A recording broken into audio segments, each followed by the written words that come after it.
T-minus 30 seconds.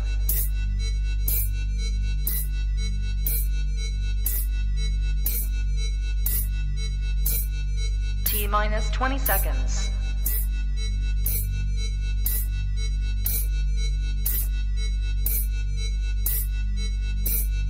Ten, 9, 8, 7, 6, 5, 4, 3, 2, 1, 0.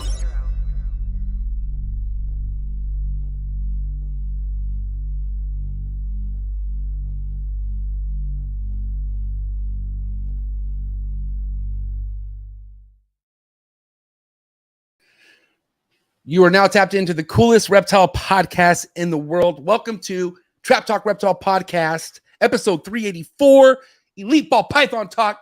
For all you ball python lovers, what is good, everyone? I hope everyone's having a great week. I'm your boy MJ. If this is your first time tapping in, do your boy MJ a favor, man. Let's hit that like button. Let's get that out of the way right now. Smash that like button for the guest, for the episode. Let's get that energy going right now, man. Hit that like button, hit that subscribe button, smash that notification bell, then select all. By doing that, you'll be on top of every single podcast I drop here on this channel, and you won't get slept on. You'll get notifications whenever I do something epic, like episodes like this. I just want to say thank you for all the love and support, all my recurring viewers, all my subscribers. Thank you so much. If you're looking for exclusive content, if you want to tap in to the Trap family, Discord, Instagram groups, all that great stuff, man, do me a favor. Go down to the very first link you see in the description. Actually, the second link, the very first link's even more important, but the second link in the description below, click on it, join the Trap Talk Patreon family. As soon as you join the Patreon family, you get a link to the Discord that will tap you in with over 170 trappers. Okay, thank you for all the love and support. It means everything to me. Patreon family, love you guys. All right, I do want to say, how many Str8Fire reptile lovers do we have currently in the building right now? Okay, I'm curious. Definitely right here. All right. I love the Str8Fire family. I love my man Deuce, aka Anthony. Now, if you're on the same energy that I'm on, okay, do me a favor. My man's trying to go to Washington, D.C. All right. Him and his middle school are trying to go to Washington, D.C. You know, they got fundraisers for stuff like this. Okay. And this is like family. So I'm going to shout them out. All right. I just bought some popcorn. Do me a favor. If you are on that Str8Fire family, like, love like I am, okay, and you want to see Anthony go to Washington, D.C., all right, it's nearly nothing to donate, but go ahead and do what you got, do what you can if you want to support Anthony, and get him over to Washington, D.C. with his class. And yeah, mad love and respect. You're my little bro. I got to tell you, anytime I go to a Tinley, I look forward to seeing Anthony, and I always run into Anthony. Actually, he runs into me, and I'll see him multiple times, man. This is definitely one kid that makes this show special. And the future, this is our future, man. So get in it good now, man. If you get in it good now, then, you know, once it turns in from Ask Lavance to Ask Deuce or Ask Anthony, you're gonna be like, hey, Anthony, I hope you get to Washington, bro. And he'd be like, oh, okay, I got you. That's all it takes, man. So hurry up. Let's get him get to his goal. $500. That ain't shit. I know there's a bunch of players in the building. And if you like Str8Fire family, this is the way to do it, man. Help him out. Let's get Anthony to Washington, D.C. I got your back, bro. Shout out to the Str8Fire family, man. You guys are in my heart always. I do want to say before we continue, tonight's episode is brought to you by my man MERSHON over at MERSHON MORPHS. Head over to his website. All right, see what he has going on. My man is just on another level. I give my guy so much props because even though his surroundings could be easy to follow or mimic, he's doing his own thing. And that's what you got to do in the ball python games. We'll be talking about a lot of that shit tonight. But either way, go fuck with my man, MERSHON MORPHS. Head over to his morph market. All right, he's going to be vending at the show this weekend, Cincinnati show, and there's going to be a U.S. ARC donation that's all dedicated to Brian Barczyk. So please, if you're going to that show, make sure you head over to that auction. And yeah, shout out to my boy MERSHON for being a trap supporter since day one, man. Always been a supporter. I also want to say tonight's episode is brought to you by my boy TJ over at TOFAUTI Royals of Africa, the Mandarin King. All right, been paying closely to this guy's Mandarin game, and it's second to none, man. Either way, TJ's on his stuff when it comes to business moves and all sorts of stuff. If you ever have the opportunity to chop it up with TJ, you know exactly what I mean. But either way, go check him out. TOFAUTI Royals on Instagram. And again, thank you for the love and support. Appreciate you, TJ. Got to give props to my boy Gary Shavino. It's my dog right here, mainly because I love watching his YouTube videos. Funny guy, man, but also super knowledgeable and will teach you many things on every video that he posts. Swear to God, you'll learn as much as you'll laugh. It's really hard to find. on YouTube. Okay. Either way, be ready. His video will drop, I believe, tomorrow. He copies me and drops it on a Friday, but he drops it a little bit later. Shit. I will pull that up in a bit. But either way, go to YouTube and go. You can set your reminder right now. I believe it's 8 a.m. Pacific Standard Time. Yeah, that's what it is. GS Reptiles on YouTube. Thank you so much. Last but not least, man, shout out to the Freedom Breeder users and lovers. I'm one right here. #1 stainless steel RHACS in the game. Shout out to Jesse. Shout out to the entire Freedom Breeder crew. I'm just, to have Freedom Breeder RHACS is just, I love it. I feel great. Gotta love the trays, you know, the slide out trays.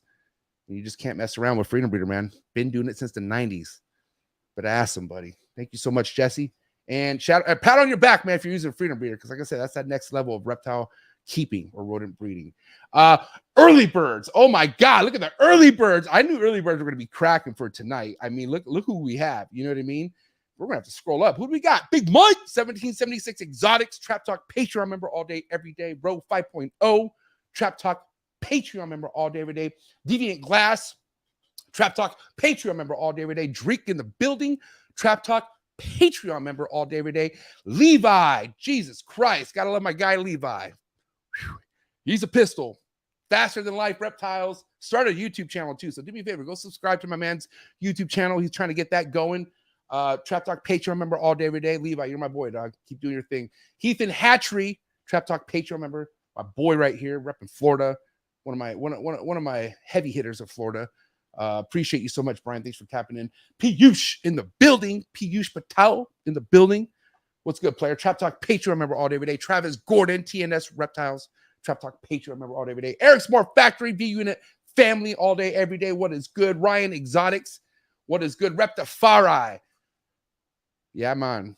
I love saying that, sir. Dog, Trap Talk Patreon member all day, every day. I appreciate you. Bosa, homie Aaron in the building. What's up? Thanks for tapping in. Man, Freddie, get that name right. I was talking to myself. I'm just saying, my boy, Ryan, Morph Valley Reptiles, Trap Talk Patreon member all day, every day. V Unit family. And here he is, Emilio, my dog, Villarino. Miss you, dog. Hope you're doing well. I mean, I talked to him like 2 minutes ago. But either way, it's my dog, Emilio. Do not sleep on the V Unit family. More importantly, do not sleep on my man, Emilio. Okay, one of my favorite hitters working with ball pythons, relevant hitters out of Florida. Okay, and he ain't, man, just be ready for this guy. That's all I got to say, man. Big Keys, dropping threes all day, every day. Let's go. Appreciate you so much. I got to say, Keys, you keep doing you, buddy. Proud where this guy's gone. And this fool's only going to continue doing his thing. You got to love it, Keys, when people talk about you, huh? Oh, you got to love it. Turn that shit into a positivity. You feel me? Keys Constrictors. Go to his YouTube channel, subscribe to his podcast, and shout out to the entire Keys crew, all supporters of Keys. I appreciate it. And we're going to end this in style. My homie from the Netherlands, Peter Schwartz, up at 3 a.m. to watch the trap at a McDonald's. He's on that McDonald's Wi-Fi in Germany right now. What is good? He's buying chondros at a McDonald's in Germany. Who else got fans like this? That's too hard, bro. Buying chondros in a McDonald's. What do you do? A sausage McMuffin, or are you more of like a ham guy? I'm just curious. Drop it in the comments, guys. All right, either way, guys, it is go time. Enough messing around. I hope you guys are ready for tonight, because we're going to get down to business. We're going to be talking to these two guys who've been running a relevant, heavy-hitting Instagram live, and I enjoy them every time I tap in. It's good to be a part of something that has relevancy, show and tell. Be ready on that, okay? First and foremost, go follow Jaffy Exotics, Bomb Projects, okay? But for you, it's time to get your mind right. It's time to do what you got to do to get that mind right and stay hydrated, okay? Because now it is game time. Here we go. Episode 384 coming at you right now. Let's go. Good. You ready for do more in the future? Trap Talk podcasts? Yes. Man. Only Trap Talk. Exclusive. Yes. Exclusive. Oh. So stop calling us. Rub the spot, get the club to pop. When I come up with the crop, gotta love it or not. I'm hot from the hop to the rub the spot, get the club to pop. When I come up with the rub the spot, get the club to pop. When I come up with the rub the spot, get the club to pop. When I come up with the rub the spot, get the club to pop. When I come up with everybody, we do it. Everybody, we do it.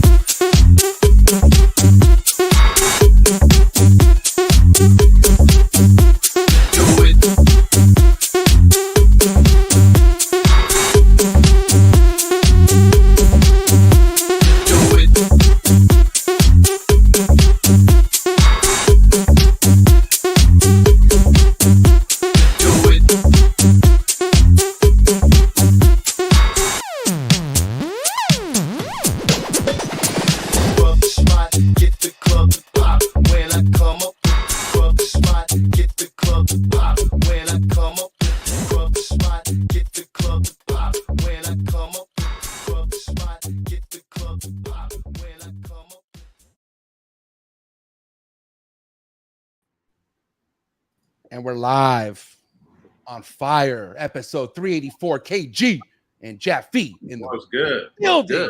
What up? What up? Show me something. That's what I'm talking about, man. What's good, guys? How you doing? You know what's funny? I don't even know if you guys can tell, but can you see my eyes, MJ? I can see your eyes. No. Sort of. I mean, all I can see is that gloss on your hair, to be honest. No, that shit too. But I yesterday Glow. I was working outside. I looked like a raccoon. I had my shades on, and I got a crazy face tan, and this is still light in here. So It's not even noticeable, bro. You're good. yeah. Yeah. How you guys living though? What's up, man? I got you guys back on the first and foremost. It's been a while since I've had both you guys on here. But the epic duo on Instagram, man, you guys are killing it when it comes to Instagram lives, which is kind of like a dead thing now. Like nobody's really pumping Instagram lives out anymore. You know what I mean? But you guys really bring it together. You know, you guys, every time I tap in 60, 70, 100 people every time. So how's that going? Who wants to kind of talk about that first? Other kind of you. I think it's just the uniqueness of the platform. You know, it's a live that we don't record. I don't repost. So if you're not there to tap in, you don't get to see shit. So you know, I think that's the allure of it. You know, people. Yeah. If you can make people feel like they're missing out, that creates even more buzz. You know what I mean? Like the fear of missing out, that FOMO is real. So I think that's you know, a big part of it, that we don't repost it. So that I think that's what keeps the, you know, the not subscribers, the viewership, you know, keeps it up. I would think that's a good way to lock in some customers too. You would think, like, because they're going to want to tap into your work, and then from there you build relationships, and who knows, like someone's going to eventually want something that you have into their mix, and that's just how it works. Like it's like right. it's like great marketing. We even had, if we don't go live, people hit us up. Well, they hit me up and they be like, "You guys are going live. What's going on? What's going on?" We're like, "Yeah, we're going live." Or you know, something happened that day, so you know they on us. If anything, sometimes they on us. We didn't do it yesterday because we were doing it today, so right, we kind of took yesterday off. Yeah. And you guys are locked in with that Wednesday 4 p.m. right? My time every Wednesday. Yeah, 7 p.m. Eastern. Yeah. And I know you had. Okay, hasn't just been nothing but ball python guys too. Haven't you had Bill on? I think. Or something? Am I tripping? Right? Yeah, man. I was. I tip my hat to Bill. Wait, what's the guy out on the east? The brother that does chondros. Oh, Alan. We got. Alan. You got Alan. Oh, yeah, Mason. Was up there.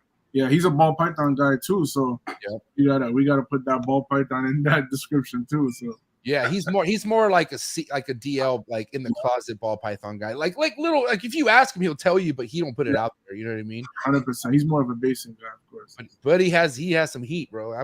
My boy Alan got a good DG foundation, which talk about some of that DG tonight, and we're going to be talking about some. He did it once before, didn't he? Sell Justin a whole project? Yeah, he was like I think he was like the second or something to make a dreamsicle. I think that's what they said. Right. Yeah, he sold them all dreamsicles or something. Yeah. So. Yeah, he knows what he's doing. Yeah, but it was that desert gene that took him out, right? Because he had to dip out. He stopped. He was in it, and then he got out because I think it was a desert. I think desert did him dirty. So he got caught in that, which is like crazy how name of the game of almost could happen in anything. Do you think that's still capable of happening now? Something like that happening? Oh, 100%. Yeah, in the ball python, like I don't think it would take that long though. Yeah. You know what I mean? I think the times have changed. It took 2 years for the desert to, you know, like, oh, look at this beautiful animal. It ages amazing. And I think it took a while for it to figure out people that, you know, it was a deadly combo. I think today is so, you know, IG, YouTube and everything else. The knowledge is so prominent. There's so much out there. You know, it's always coming. I don't think it would take as long as it did with that desert. Now, overall, what would you say the most talked about morph is on your guys' show? Like something that's always been a part of the mix that you could say. Desert goes for sure. BG and Hypo. That's the that's the discussion always. Yeah. Okay. I mean, and since we're kind of like, I mean, and listen, we're gonna be getting to the whole DG Hypo thing for sure, 110%. Okay. But I want to know exactly how it's been so far with projects of your own at this point. Like, are you all standing solid on what you guys have, or was there any kind of timing where you had a pivot in the last couple of years? Like, what's happening currently with your guys' own shit? I want to know. Okay, you go first. Go ahead. You want me to go first? Yeah, you go, G. Definitely. You know, we had to pivot big time. When we first jumped in, we were just buying shit that was appealing to us, not knowing really the aspect of, you know, the money, the return, the ROI, should I say. So, you know, we bought a lot of bananas, pies, and, you know, just stuff that we thought was pretty. And then probably the first year after that is when we really started, you know, watching enough videos and seeing like, wait a minute, these combos ain't really selling for nothing. We had to pivot. So that's what we went. Was it a specific video, KG? Something that stands out that can stand out in your that head? I can think back? Yeah. It had to be, you know, if I got to pinpoint it to one, it would have to be a Canova video. For sure. I mean, he has the videos that just hit home to people and they go, oh my God. Like, yeah, you know, he was making combos and I'm looking in the rack like, we'll never make that. We don't even have the ingredients. So him and Ozzy, you know, those two, I wasn't real privy to all the other big guys yet. So, you know, those two were putting out a lot of content as far as the investment side of ball pythons. So yeah, but you're in LA, right? Or LA County or you know, that area, right, KG? So yeah. At what point did you tap in with Miguel? Early. Okay. Early. We made it a point that we were going to buy at least one snake from every big breeder. And when I found out that he was in Palmdale, I hit him up immediately. So we went over there. Basically, we had intentions of buying something. We didn't know what. Right. And shout out to Miguel. He put us up on the Mandarin early. He was doing it. So that was, you know, our first big purchase from him was a Mandarin. And then, you know, we bought a bunch of stuff after that too. So shout to ancestral royal pythons. Guys, yeah.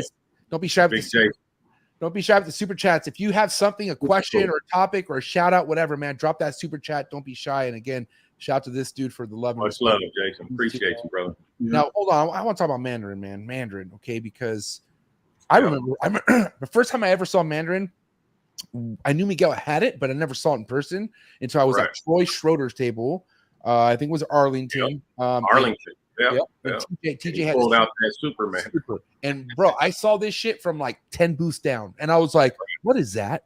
And I thought it was like a retic or something. You know what I mean? So I was like, "What is that?" And I got closer and closer, and I was like, "Whoa!" And then sure enough, Troy was there to bust it down as far as what it was. And then TJ happened to be there. That's when I first met TJ. Shout out to the sponsor of tonight's show, TJ, the Mandarin King. Dog. But I was like, what is this? And then he obviously showed me, and you know what's crazy is like you have some people who say, well, you know, the normal Mandarin, you know, isn't really relevant. You have to put it in a super form. He actually showed me some Mandarin that was, or non-super Mandarin that looked fucking great. So I always thought, and I always talk about this, it always starts with the quality of something, right?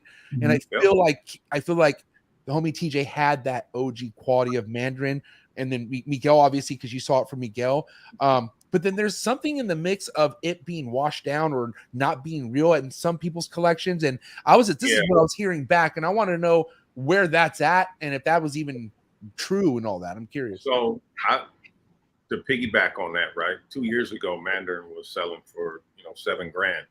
Right. And it dropped dramatically because of the mislabels of Mandarin. Right. So a lot of people thought that the super Mandarin that TJ had also was hypo, visual hypo. So people were breeding normal Mandarins and making super normal Mandarins, not with hypo. So they didn't look the same. And there was a lot of talk like, oh man, this is bullshit. You know, it's almost like the desert gene. Just going nowhere. It's a crock of shit and, you know, whatever. And, you know, come to find out later on, TJ didn't even know at the time, because I was at that Arlington show too when he showed us, and we had a discussion, and that was my biggest thing when he first showed it to me. I said, if this is super Mandarin, then Mandarin has to be a recessive. And he's like, nah, it's not recessive. There's, you know, it's a codom. I said, well, there's no way it can go from this, the single form, and then to this. Like, it looks hypo. It has to be recessive. Right. So that was my argument. So I left the show, you know, telling people like, I think Mandarin is a recessive gene, just based on what we knew. And unbeknownst to TJ, you know, he bought it from Newton Reptiles, NR himself. So there was the original Mandarins had Hypo in it. So all the stuff he produced were POS had Hypo. Which so that was kind of the confusion was because of that little either head influence or whatever the Hypo. Yes. That's where all the waters got muddy, right? All right. And now that's been cleared up, you know, now people know. Even the single form is amazing. You know, once you see it in person, you can tell it's different. I mean, it has deep, rich, burnt oranges. So I think what's really going to save that project is the shed testing. Once they have a shed test for Mandarin, right, that's going to save everything because that's going to clear the water. People will know, oh, I really got it or I don't. So, okay, what's crazy to me, because one of my favorite morphs, no matter where it is in the market, it's just something I'm always going to have in the mix. Super asphalt, super gravel, pavement, right? But let's talk about an asphalt or even a gravel having to be so hard to ID at some point until we figured out the belly things, right? But then, is there any problem IDing a super gravel? No, at all. It's like, the fuck, this is a completely different thing. You know what I mean? Yeah. And so that makes me think too, like, are we really confusing certain things as codons when they're really recessive? And now we could get to the fucking truth, right, because the test. And I'm curious. That's what I always said too, right? That's the biggest argument. We could theoretically name everything a recessive because you need two copies to make the super, right? Right. You also need two heads to make the visual. So what's the real difference? We're caught in semantics here. And it's the same odds too. Like to produce a super, it's 1 in 4. Right. You're breeding like, you know, Mojave to Mojave. It's 1 in 4. I think it's harder to produce supers. Theoretically, those are the odds, but you always see people. Difficult to produce supers for sure. Right. And if you hit it, you should be stoked because it's not easy. I think it's a lot easier to hit if you bred a het pie to a het pie and hit visual pies. 100%. Than it is if you bred an asphalt to an asphalt and hit super asphalt. I mean, it's almost, it's the odds not what they say they should be. Now, correct me if I'm wrong. This is, and shout out to Troy Schroeder. He just said last time he spoke to either Ben or Sean, more likely Ben, the Mandarin test is in the works. So that's good to know. Yep. But oh man, what the fuck was I going to say right now? Damn. Oh, yes, I got it. All right, that was close. All right. So listen, you know, we're talking about super forms being hard to hit, right? I heard that certain recessives make hitting supers easier, like clown. If you have it in there. If you have it in there, right? Like so, something like a clown gravel to a clown gravel type of shit. You know what I mean? Like then your odds are better from what I heard in the grapevine. Like I don't even remember what. We're gonna find out because we got a gravel clown to gravel clown pairing. So yeah. I remember for a while people were trying to say clown pies were super hard to hit. Like he would do clown pie to double head and you wouldn't even hit one. Right. So I guess it was just, you know, maybe that year or whatever the case is, everyone was getting shitty odds. But I think man, these genetics are crazy, man. Yeah. Just when you think you got it, you don't have shit. Well, here's another thing, guys. So this is like, I want to know some truth behind this as well, because I've been working very close with Mark Bailey lately. Shout out to my boy Mark Bailey. But like he'll like tell me prices on something, right? Like for instance, a Wookiee clown, right? He'll give me a price on a Wookiee clown, but then if it's a butter Wookiee clown, the butter Wookiee clown is less than the actual Wookiee clown. Yeah. And I'm like, dude, but I'm talking like $500 less. And I'm like, why? He's like, because there are certain genes that are considered discount genes. Yeah. So if your snake has pastel, that's a discount gene. I don't care if you have 3 extra codoms in it. It also it's still going to be cheaper than the single version. Butter, lesser. It also depends on what it's in. Like also, that's also true. And it depends what this pastel's doing to the snake, because the pastel does matter sometimes. You know what I mean? Some pastel is a color and a pattern in you know, changer. It fucks with the pattern too. Yeah. Now that girl you took from me, KG, that we worked out, that has pastel in it. Mm-hmm. That girl's amazing. Yeah. How big is she now? 1,300 grams. So she's ready. You'll be breeding her this year, I'm assuming. Oh yeah, for sure. Yeah. Do you know how hard it was for me to let I love KG so much, and I don't know if it was looking into his eyes, but he took my one and only. He took my one and only. Your pride and joy. Pastavi GHI Orange Ghost that I held back from 2019 or 2020. My bad. She was a 2020.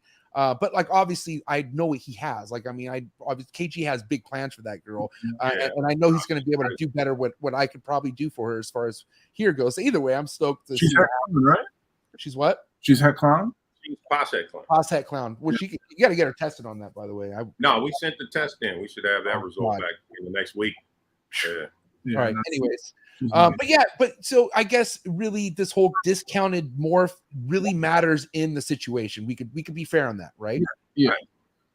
Well, there was an argument made a few days ago, right? If let's say Pastel hadn't hit the market until this week, right? Would it be a discount gene? Hell no. It would be the greatest thing going, you know. It's so brand new. is ebbs and flows, you know, it just depends on the timing. Yeah. But you know, Tommy made a good point in the comments that some like Pastel in puzzle is crazy. Pastel in tri-stripe, crazy.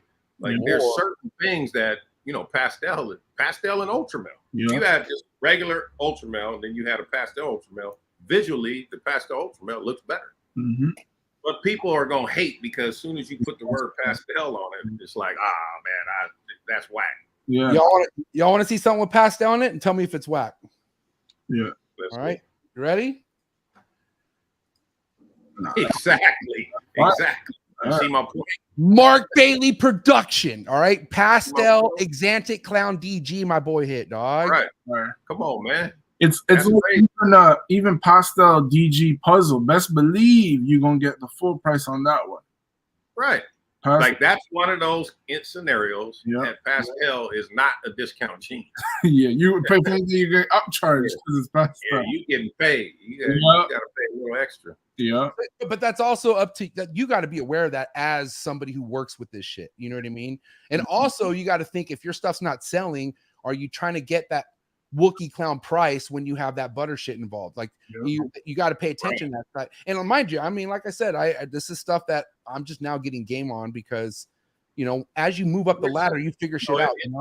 It's all, you know, if Justin drop a video and tells everybody, hey, pastel in this combo is a must, then you best believe anything that's in that project, the price is going to go up. Right. You know what I mean? It's all a narrative. I like the idea of, you know, Levance, and me and Levance were talking about this. Shout out to Levance. He came up with the idea like we should just every year Tinley put a snake in a bag, and you don't know the genetics and you don't know who produced it, and pull them shits out and let everybody vote. What's the best snake? Yeah, dude. So you take the emotion out. Right, there's no favoritism like, oh, this is JKR, this is this is MJ's, this is Jaffy. Nobody knows. You just pull out a snake and like, ooh, that's a banger. Yeah. You know, when you take emotion out and favoritism, you know, you're gonna get a different opinion for sure. 100%. But I mean, if you do that in almost anything in life, it becomes easier. But you can't. Right. It's like it comes with the territory. But especially with ball pythons, you have your favorite. You have your fan favorites. People who will purposely favor something just because either their homies like it or Justin rolls with it. So that's fine, man. Listen, this is why, you know, I talk about the ball python tree being so big, but there's still room for other branches. Like there's still room for like you to do your own thing. And I that's why I love both of you guys, because both of you guys got your own branch. You know what I mean? Right. Now, you know, I'm tired of this fucking Jay. Who is that? Is that KG? KG's a busy guy. I guarantee that's his phone. That's Jaffy. That's my phone. But my phone's on silent. You want to turn that silent real quick, fucking GQ, or what? Yeah. Go ahead. You can tell that's the rookie move. That's the youngster. No, Austin called. Austin was calling. Why is Austin calling? Austin knows you're live right now. Why is he calling? I don't know. Fucking Austin. All right. Oh my God, bro. Whoa. God damn. He said, call me ASAP, bro. You won't believe. So, no, you gotta wait, Austin. Coolest reptile podcast in the world. Yeah. You gotta believe. You jump in them comments. Yeah. All right, guys, let's get down to it. My boy David from Natural State. Let's get down to this shit, man. Always the debate, DG Hypo, right? Like, and the debate on this really is what's gonna have more of a longevity impact, okay? Because DG's hot now, right? But I feel just like KG feels like Hypo's been hot, right? Hypo was completely looked over for quite some time, Yeah. and everyone jumped on this DG train, right? But now, what makes DG even better? Hypo, right? Hypo, you gotta have hypo. But what does Hypo make better? Almost, I mean, I would say I can't. Really, Everything. I feel like more better, almost more than DG. I feel like Man, if you took a normal hypo and a normal DG, right. the hypo looks better at every gram. I don't care from birth all the way up. And there's going to be people in the building right now saying, guys, this is kind of an unfair kind of fucking platform. And you know what? It is not unfair. It is not unfair because here is the DG King. The DG King. Here is the man. What's up, fellas? What's going on? Hey, I should have known. I should have known. God. You're not wrong. You're not necessarily wrong. But, Oh, Uh-oh. There, Will. Oh, Will already chopped up. Uh-oh. Desert Ghost took his Wi-Fi. Damn. Oh my Desert God. Ghost bro, you gotta sucking go- that that's piercing Hey, my ear, man. dog. You got Turn that thing on you silent, got to man. on mute, dog. Hey, I'm gonna fix my camera. Hold on. You got that shit banging and banging. Look at my guy's face. He's so sick. Oh, we got you back, Will. it's working? Yeah. Yes, it's back clear now. Yeah. I think that off-white in the back was I taking would've all your said- signal. Oh, Too much- yeah, you like those? Yeah. No, too much. Hey, that's baller status right there, baby. And those You are like those? Yeah. the ones too. Man, the Carolina off-whites. Oh, Now, come now on. let us know where the Yeah. other shoes. Then we cool. Yeah. Oh, You know it's close. Yeah, you know it's close. you gotta pull them up. Hey, he All right. stayed with the fresh ones on, though. Yeah. All right, I'm back. My bad. Damn it, man. Will made so much noise that it knocked all our connection off. It was nuts. What the fuck, bro? Sorry, Uh, that wasn't me. all right. So, Will, listen, man. Let's be honest. I want to hear what you feel like you've heard so far with the conversation with Hypo having more of a relevancy long-term wise than DG, and DG just kind of being a moment type of thing right now. I want to know what you feel about that. So the way I look at both those genes is they're both extremely affordable genes at this point. And I think they're an integral part. It's almost like if you said, which one do you have to get rid of, salt or pepper? Like, I don't want to get rid of either one. I want to work with both. There's no way that I can say, hey, I want to season the steak with just salt. No, it's got to have pepper. But I can't season a steak with just pepper. It's got to have salt, right? Like, Hold on. You need salt to taste something bomb more than pepper. Okay, I feel like, in a sense. Do you want to get rid of pepper? So what's the salt? Wait, I just want to know what's the salt. Is it Hypo or is it DG? For me? Okay. Yeah, don't have. You already know what Will's gonna say. Yup, DG everything.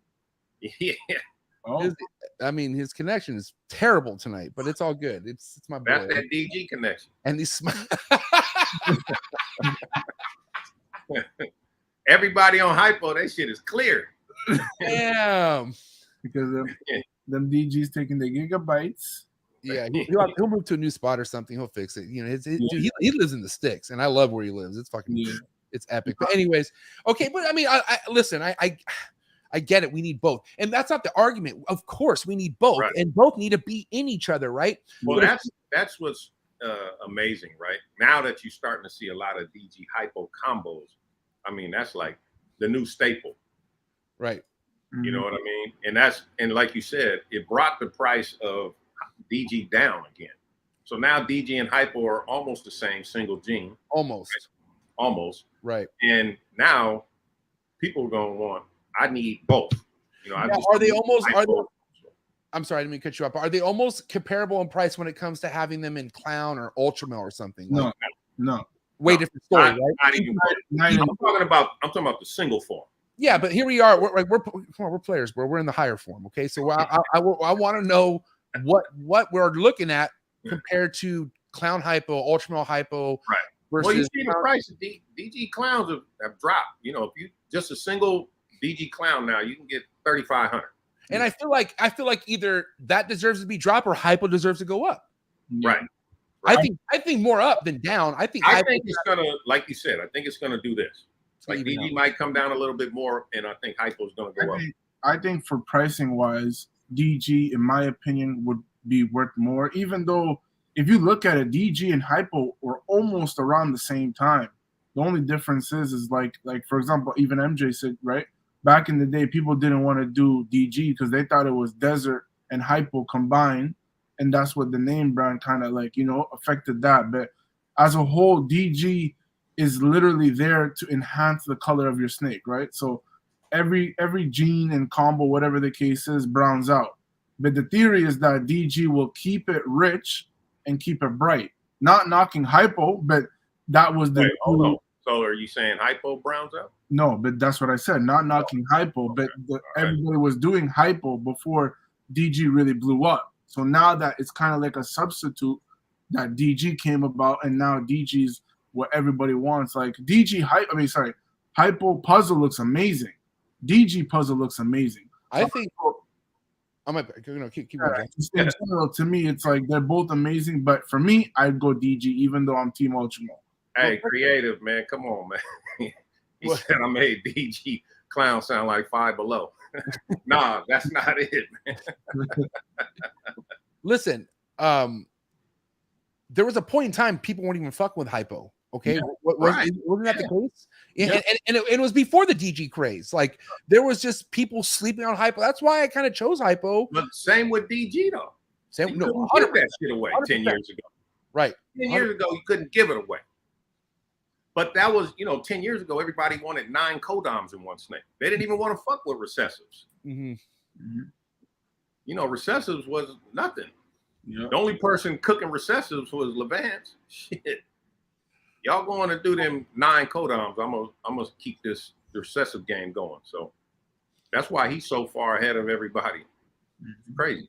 Yeah, him and a couple others, man. Which is like I respect. This is why I kind of look at things where, I mean, we're talking about how long Lavance has been in the game. You know what I mean? And people deserve to, Mark Bailey hitting that pastel Xante Clown DG. I feel like a guy like that deserves. Jaffy, you tested my patience, aren't you, bro? That's not even me. Who's that? That was KG. Wow. My phone's on silent. I don't know how it came on my computer. Is Austin at your house? Is he hiding in your closet? No, I'm gonna turn my cell phone off. All right. What were we talking about, man? God damn, my mind went. You're Mark Bailey. Oh, yeah. So I'm just saying, people who've been in the game for generations, bro. This is kind of what they have coming, and I feel like that's what happens when you stay loyal to what you work with and pivot when you have to. But some people just kind of panic, I feel like, and they stop fucking sitting on what they're sitting on and they work with something else too soon. Mm-hmm. Hypo, I feel like I think if you're grounded with Hypo, I feel like you're going to be in a good place no matter what, Mm-hmm. But but listen though, levels of Hypo too, though, you would say, right? Like there's not all Hypos are pretty equal. 100%. Not even close. Yeah. There's trash in every example of every genetic. But like that. It doesn't even matter. You definitely want to breed quality for sure. For sure. Where'd a lot of your Hypo stuff come from, KG? Now. What do you mean now? So you got rid of your older stuff or what? No, we just went bullish on Hypo in the last year. Oh, okay. We were just picking it up from everywhere. Best example, best visual example. Okay, give me that. So, let me think. When did I really because when I first started, shout out Bob from 818 Reptiles, he was heavy in Hypo. LA Bob? Oh, that Bob from out here? Yeah, Bob from out here. Yeah, that guy's cool. So I was like, nah, man, I'm cool on that. Because it wasn't a thing. I had watched all these videos. I didn't hear anything about Hypo. Like, nah, I'm good on that. And he was going to sell me a black pastel Hypo clown for like $3,000. And I was like, nah, bro. Black pastel Hypo clown for $3,000? This was 3 years ago. Oh, this snake looked like a pumpkin. It was crazy. Yeah. I think I remember him posting that. Yeah. I was like, nah, I'm out. And then fast forward about 8 months, I hit him back like, hey, you still got it? He's like, man, that's been gone. Oh my God. I said, okay, put me on the list. And he was, he's thinking, oh, I'll make another one. It's taken him till this year to hit another one. Mhm. So that's, lets you know the odds. You just can't bank on that all the time. Yeah. So it took him 3 years to hit it again. Hit it again. Yeah. And He sold them, made his money, and thinking, oh, I'll just hit another one next year. No. what something like that goes for what you would say now? Like a black pastel clown hypo would be more than 3K, you would say, right? Obviously. Yeah, it's probably 4,000, 5,000 now. Here he is. What's up, Will? Working? Yep. Yeah, for now. Okay. Yeah, well, we'll see. We'll see. No guarantees. All right, yeah. Welcome back to the hypo talk. Now, yeah, we're Yeah, talking like okay. For what I know, Will, you have 0 hypo in your collection. I got a shitload. Oh, you do? Okay. I've been buying Is that hypo left, right, and center, but it's all head DG. Now, so, well, that makes sense. Salt and pepper. Hello, you need both. Yeah. But I mean, I've been breeding a DG hypo clown male, so I'm not. I understand the value of hypo. It's been one of those genes I've been scooping on the low for 2 years now. On the low, meaning people still known you more of DG than hypo because you're not telling people about hypo. Not necessarily that I'm not telling people about it. I mean, everybody knows about hypo. It's just He just right hasn't now, made the combos to show. He's just right. waiting. I think right He'll hit you now, over the head with him. if you go on Morph Market and you look up DG het hypos versus hypo het DGs, the value is 1,000 times better buying the hypo het DG. So I've been scooping those left, right, and center because I don't have a shortage of Desert Ghost. I did have a shortage of hypo. So I will say I have not seen a bad DG hypo combo in person. I haven't seen a single one where I'm like, every single one I'm like, fucking hell, that thing's nice. Yeah. It's almost like it takes the best of both worlds. Like it really does. They go together like salt and pepper. Like, that's the best analogy I can think of. And I think you need to use them both differently. Like if you're not gonna run them together, which I think you should be because they're incredible together. But really it comes down to understanding the strengths and weaknesses of each gene. Hypo is going to give you that frosted look. It's going to work really, really well with super dark stuff, turn stuff almost blue. And then your Desert Ghost is going to give you that like insane color pop and contrast that hypo can't do. And so really use each gene to like, okay, I'm looking to make a insanely high contrast animal. I would lean towards Desert Ghost. I'm looking to make an animal that really holds on to oranges and reds and stuff. I would lean towards hypo. So, but I can't sit here and say one's better than the other. That's a tough one. And here's the thing, like it's not really that's not really the debate. I'm talking like what's going to have the more of a bigger impact for where people want to take their projects overall. Like together, Which one is going to have the most longevity? Hey, I'm just saying, like, if it came down, like, who's the bigger brother, little brother? I think going forward, like Will said, they're going to be together. Like you're going to see, that's going to be a standard. DG hypo. The DG hypo. Think of the DG hypo like its own gene at this point, right? Yeah, and that's where you go from there. There is no more hypo. There is no more DG. It's DG hypo. Right. It's like they had a baby or some shit. Yeah, because they're insane together. They're incredible. I think it should be its own new name. We should name that something and just fuck the whole game up like everything else does.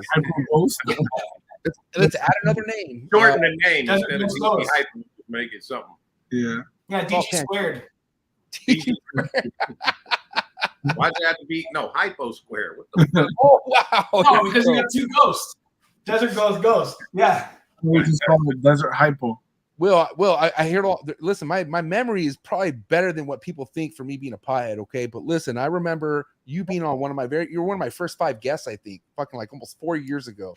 Thank you for supporting me, by the way. It's always been a real one. But I remember back then, man. I remember back then, and correct me wrong, that long ago, you weren't fucking with hypo. No, I wasn't. I was fucking with hypo. I was fucking with hypo before I was fucking with Desert Ghost, actually. And I dumped all the hypo stuff and bought all the Desert Ghost. Wow. If I had to do it again, I would still do the exact same thing. Whoa. But But I thought you were gonna say I would have kept them both. I was like, I would keep them both. He's like, no, don't do it. Oh, he was. I mean, it would sure I would have kept them both, but I mean, there's always No, I'm there's always a saying budget knowing what concern. you know now, you would definitely keep them Sure. both. Okay. Yeah. All right. But yeah, no, I don't know. I mean, as far as an impact gene, they both make a huge impact. Will, you've been They both doing make it a a huge long impact. time. You've been doing this a long time. Can you Yeah. remember any breeder, 10 years ago that produced a visual Hypo DG? I didn't really see them, probably, and I'm sure somebody did. Like the Bells must have, right? Mark and Kim must have made them before, but I didn't really pay any attention to it until. So you saying the Hypo I'll let DG went straight to PetSmart? Yeah, like I didn't really. Yeah, this ain't gonna sell. Let me get rid of I it. didn't really see anything out of them until like 2015 range. They started kind of popping up, and Right. I'll tell you when it clicked that was the route to go. Probably 4 or 5, maybe 5, 6 years ago, I went down to Justin's, and I remember opening a tub, and he had an adult fire Hypo Desert Ghost, and I had adult fire DGs at the time, and I opened the tub, and it was as bright as a fire DG, but the blacks were blue, and I was kind of like, what is that? Like, he's like, oh, that's a Hypo Desert Ghost. I was like, that's it? There's no way that's just Hypo. And yeah, it turns out it was. And from that day forward, I came home and started buying every Hypo DG I could find. And now I've got a pile of them. But Right. yeah, no, I like the project a lot. Yeah, no doubt. Man, I mean, we were talking earlier, Will, I don't know if you heard about the discounted morphs out there, right? Something that could technically make a snake go for less because that morph's in it. Yeah. Is there any recessive you feel like that's going to be in that category at some point? Pied. Ooh. Damn. You you think would say that. Pied's going down, huh? I do too. Not down. It's always gonna be loved, but I don't think it's just gonna be where DG Hypo shit. I don't think it's gonna be what we're I talking think about Pied is the savior to the ball python industry. for the children. Well, just a newcomer. There's nothing more striking. Oh, for than sure. You can put a Hypo DG on a table next to a Pied, and nobody that don't know shit about snakes walk by, they're gravitating to that Pied. Like that's the whoa, what the hell is that? The Pied is what got me. I think that's the staple. Like that's the thing that brings you in, right? Yeah. Then once you're in and you get to know the genetics and stuff, then you can At the Canadian Expos, it's like the two genes that everyone talks about is Pied and then Lavender. Those are the two genes where it's like someone wants a pet, they go to that or that. You know what I mean? And then right. it's like, and then from there you learn breeding, and then you go into your DGs, clowns. Think about that, right? Somebody that doesn't know squat about snakes, they come to a table and they see a normal that's priced at $9,000. They see a Pied for $350. And they're like, I don't understand. And then next to that is a normal that's priced for $500. They look identical. And you're trying to explain to them, like, well, you got to understand there's genetics in there. And they're like, I don't give a shit. Yeah. I don't care what you're talking about. Why is this one 9,000? Why is that one 500? Pied is the gateway. That's the intro, I think. 100%. That was my intro. You're right. I thought when I had Pied, I had it all. I'll never forget when I had my first Pied, and I didn't even know what was going on. But I thought I had the coolest snake on the planet. I was like, this is so cool. Now, mind you, it's just, and I guess he's right, bro, because not everyone really understands where they could take this until they're in it. And everything leads to something. And I feel like, banana. But I think Pied is the new normal, right? So I should clarify that a bit more. Pied's fantastic for your getting someone to the table. If you have every time somebody comes over, I'll open a Desert Ghost puzzle tub and I'll open a leucistic tub, and they're like, "Oh, that one's white. That's so crazy." And I'm like, "Yo, like, come on." But they're like, what is that? Right. So if we take the value outside, if you take that all the way, then Pied's not going anywhere. And I'm not saying that Pied is like a bad gene. I have lots of Pied stuff. I like Pieds. But when we're getting into these like multi-codom and multi-recessive combinations, the Pied by its nature is stripping 50% or more away from what you're able to actually see. And so 50% of pattern and 50% of pattern. Like, right. It's going to, you know, it does distort your pattern. Yeah. But you're, you know, imagine you take the other big problems with pied is a lot of the really, really impactful genes make high white pieds. Like you get your spot nose, all those type of genes. They're making high white pieds, fires, all that sort of stuff. So as you start to go down these roads and you're stacking like spot nose, DG hypo, ultramount clowns or whatever, you want to add pied. Ooh, spot nose is a liability. And there he goes. Oh, damn. It just got good. Fire. All right. Until he comes back. Fuck Will. There he is. He's there. Oh, Will, you there? Right. You went out again, buddy. Yeah, I'm here. Yeah. What did Will say last? You hear me all right? Yeah. Last I heard was Ultraman, and your internet went out. Your internet said Ultraman. Okay, but let's skip a couple stages here, KG, and let's just talk about for pied being what it is for people like Will and right. Investment snakes, like Will said, he's 100% right. Pied is out. Yeah. Damn. You know, and that's the problem with pied. It's too hard. Because, like he said, it's either going to be a high white snake, or if you're putting, you know, you can show somebody a crazy confusion pied. Yeah.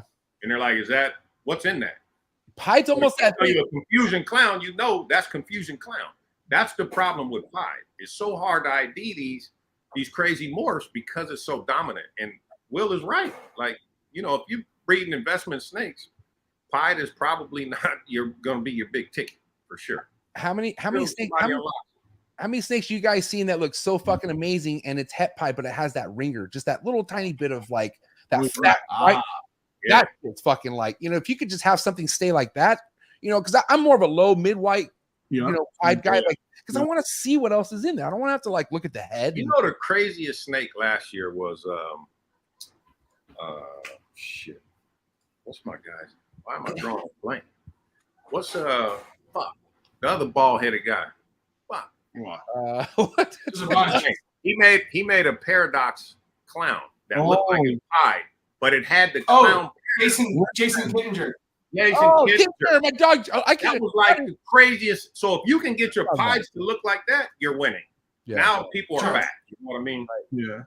If you can duplicate them, it's over. Pied will do well as long as we can continue to find genes that add pattern to them. Right. Right.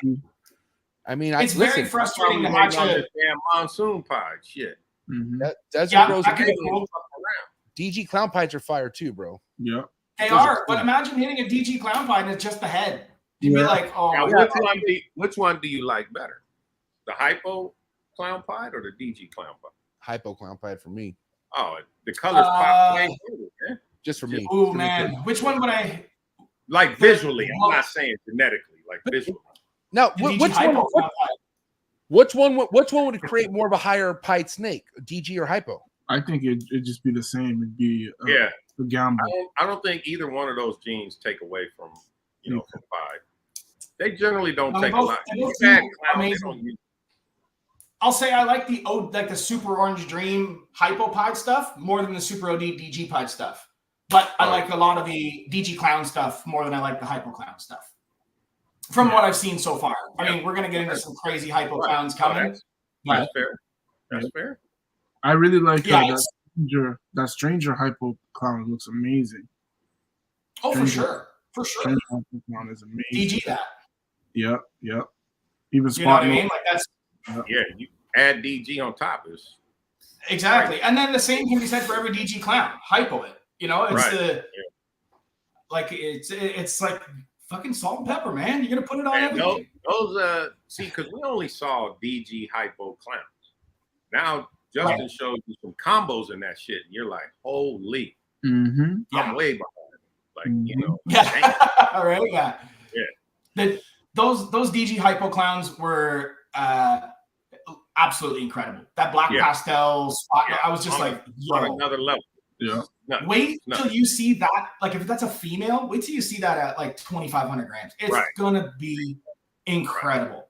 And that's the type that's- of snake that will also bring in the person who don't know shit, because the colors are Right. so appealing. Like you have that on the table. What is that? Yeah. You can, that's one of those snakes that you could sell as a pet, a high-end pet. Like I can see somebody who's not gonna breed. They just want a banging pretty ass snake. That's the type of snake that you're gonna sell for 10 grand. Instead of them buying the $10,000 Frenchie, they're like, oh, you know what? I'm gonna go with this.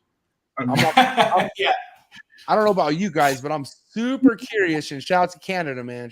Canadia's own Nicole Lyons.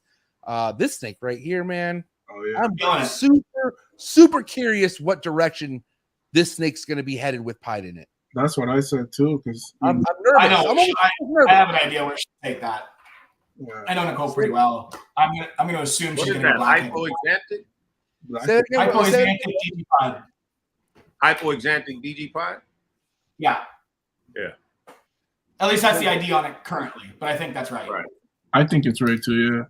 Because I saw in Daytona, they had a hypoexantic pie that was amazing. Yeah. Mhm. Amazing. The Yeah. Trugo stuff is incredible. Yeah. Hypo is antics. Yeah. It's crazy. And then, Cheat. And DJ Reptiles for Century in South Africa, he made the DG Xanthic Hypo, and it's incredible too. It's like white and blue. Yeah, he made the exact same thing. It's just this one is pied on top, and then spot nose, because he made it with black Xanthic. So, and that's the one. I think he called it like Aqua or something like that. Blue Aqua. Terra. Yeah, that's what it was. Yeah. What are we betting? I mean, what's that? That's my well. Go ahead, finish, bro.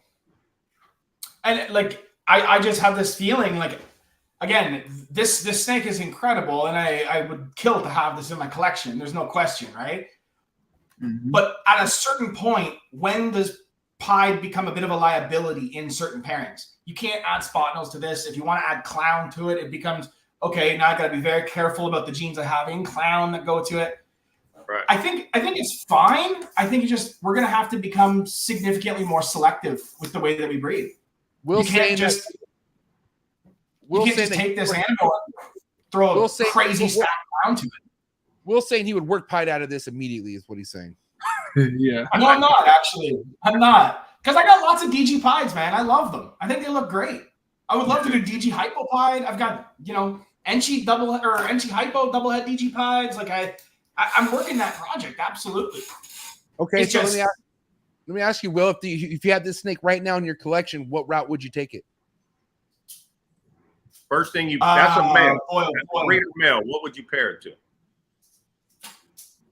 What that I have? Yeah. Probably. Get now in your collection. This is a breeder male. I prove No, breeder. your neighbor. Dude, of course you, bro. We're talking to you, bro. I would go into some blackhead stuff, probably into some hurricane stuff. I mean, it would be crazy not to go into DG Clown. Okay. That would be an obvious choice. Now, Anything with like, that's a genetic that works well in pie. Hurricane works well in pie. yeah, Enchi. Obviously Enchi is a good one. I don't know. I mean, it's so like out of my wheelhouse. I don't have anything even close to this. That I'm kind of like what do I need an hour to go around the room and be like, okay, that would work. This would work. Will, but you've off the top of my already head, I would go into some super Enchi stuff to guarantee everything comes out Enchi. You already told on yourself. You already have that just a het form in your rack. You bought a shit ton of them. not with Xanthic. Not with Xanthic. Yeah. Oh, not with Xanthic. Yeah. Hey, hold on. If you just caught what he said, he also told on himself, because he would say he would put it in and a bunch of other stuff to make him more heads out of it. So obviously with this heads, more likely Pied's gonna be on the back burner, I would feel like. It's unfortunate, but it's okay. I gotta love hate with Pied. I do. I love them. Some of the most incredible animals that have ever been produced are Pied combos. Yeah.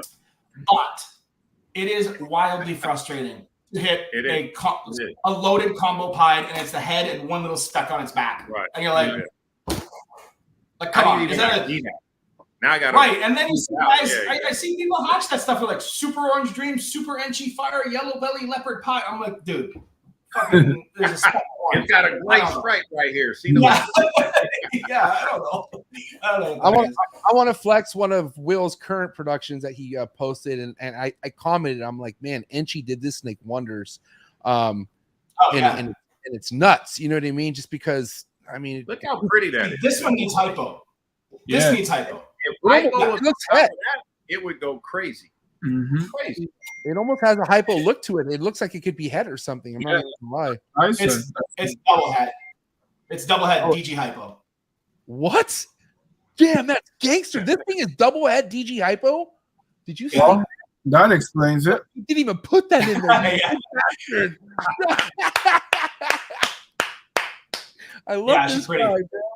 That's a Trap Talk exclusive. That is sick, bro. I knew it. I knew there was something happening in that fucking snake, bro. Average, man. Now, again, shout out to the Cool Lions, man. I mean, Canada's on fire as always, man. I gotta say, shout to you guys up there.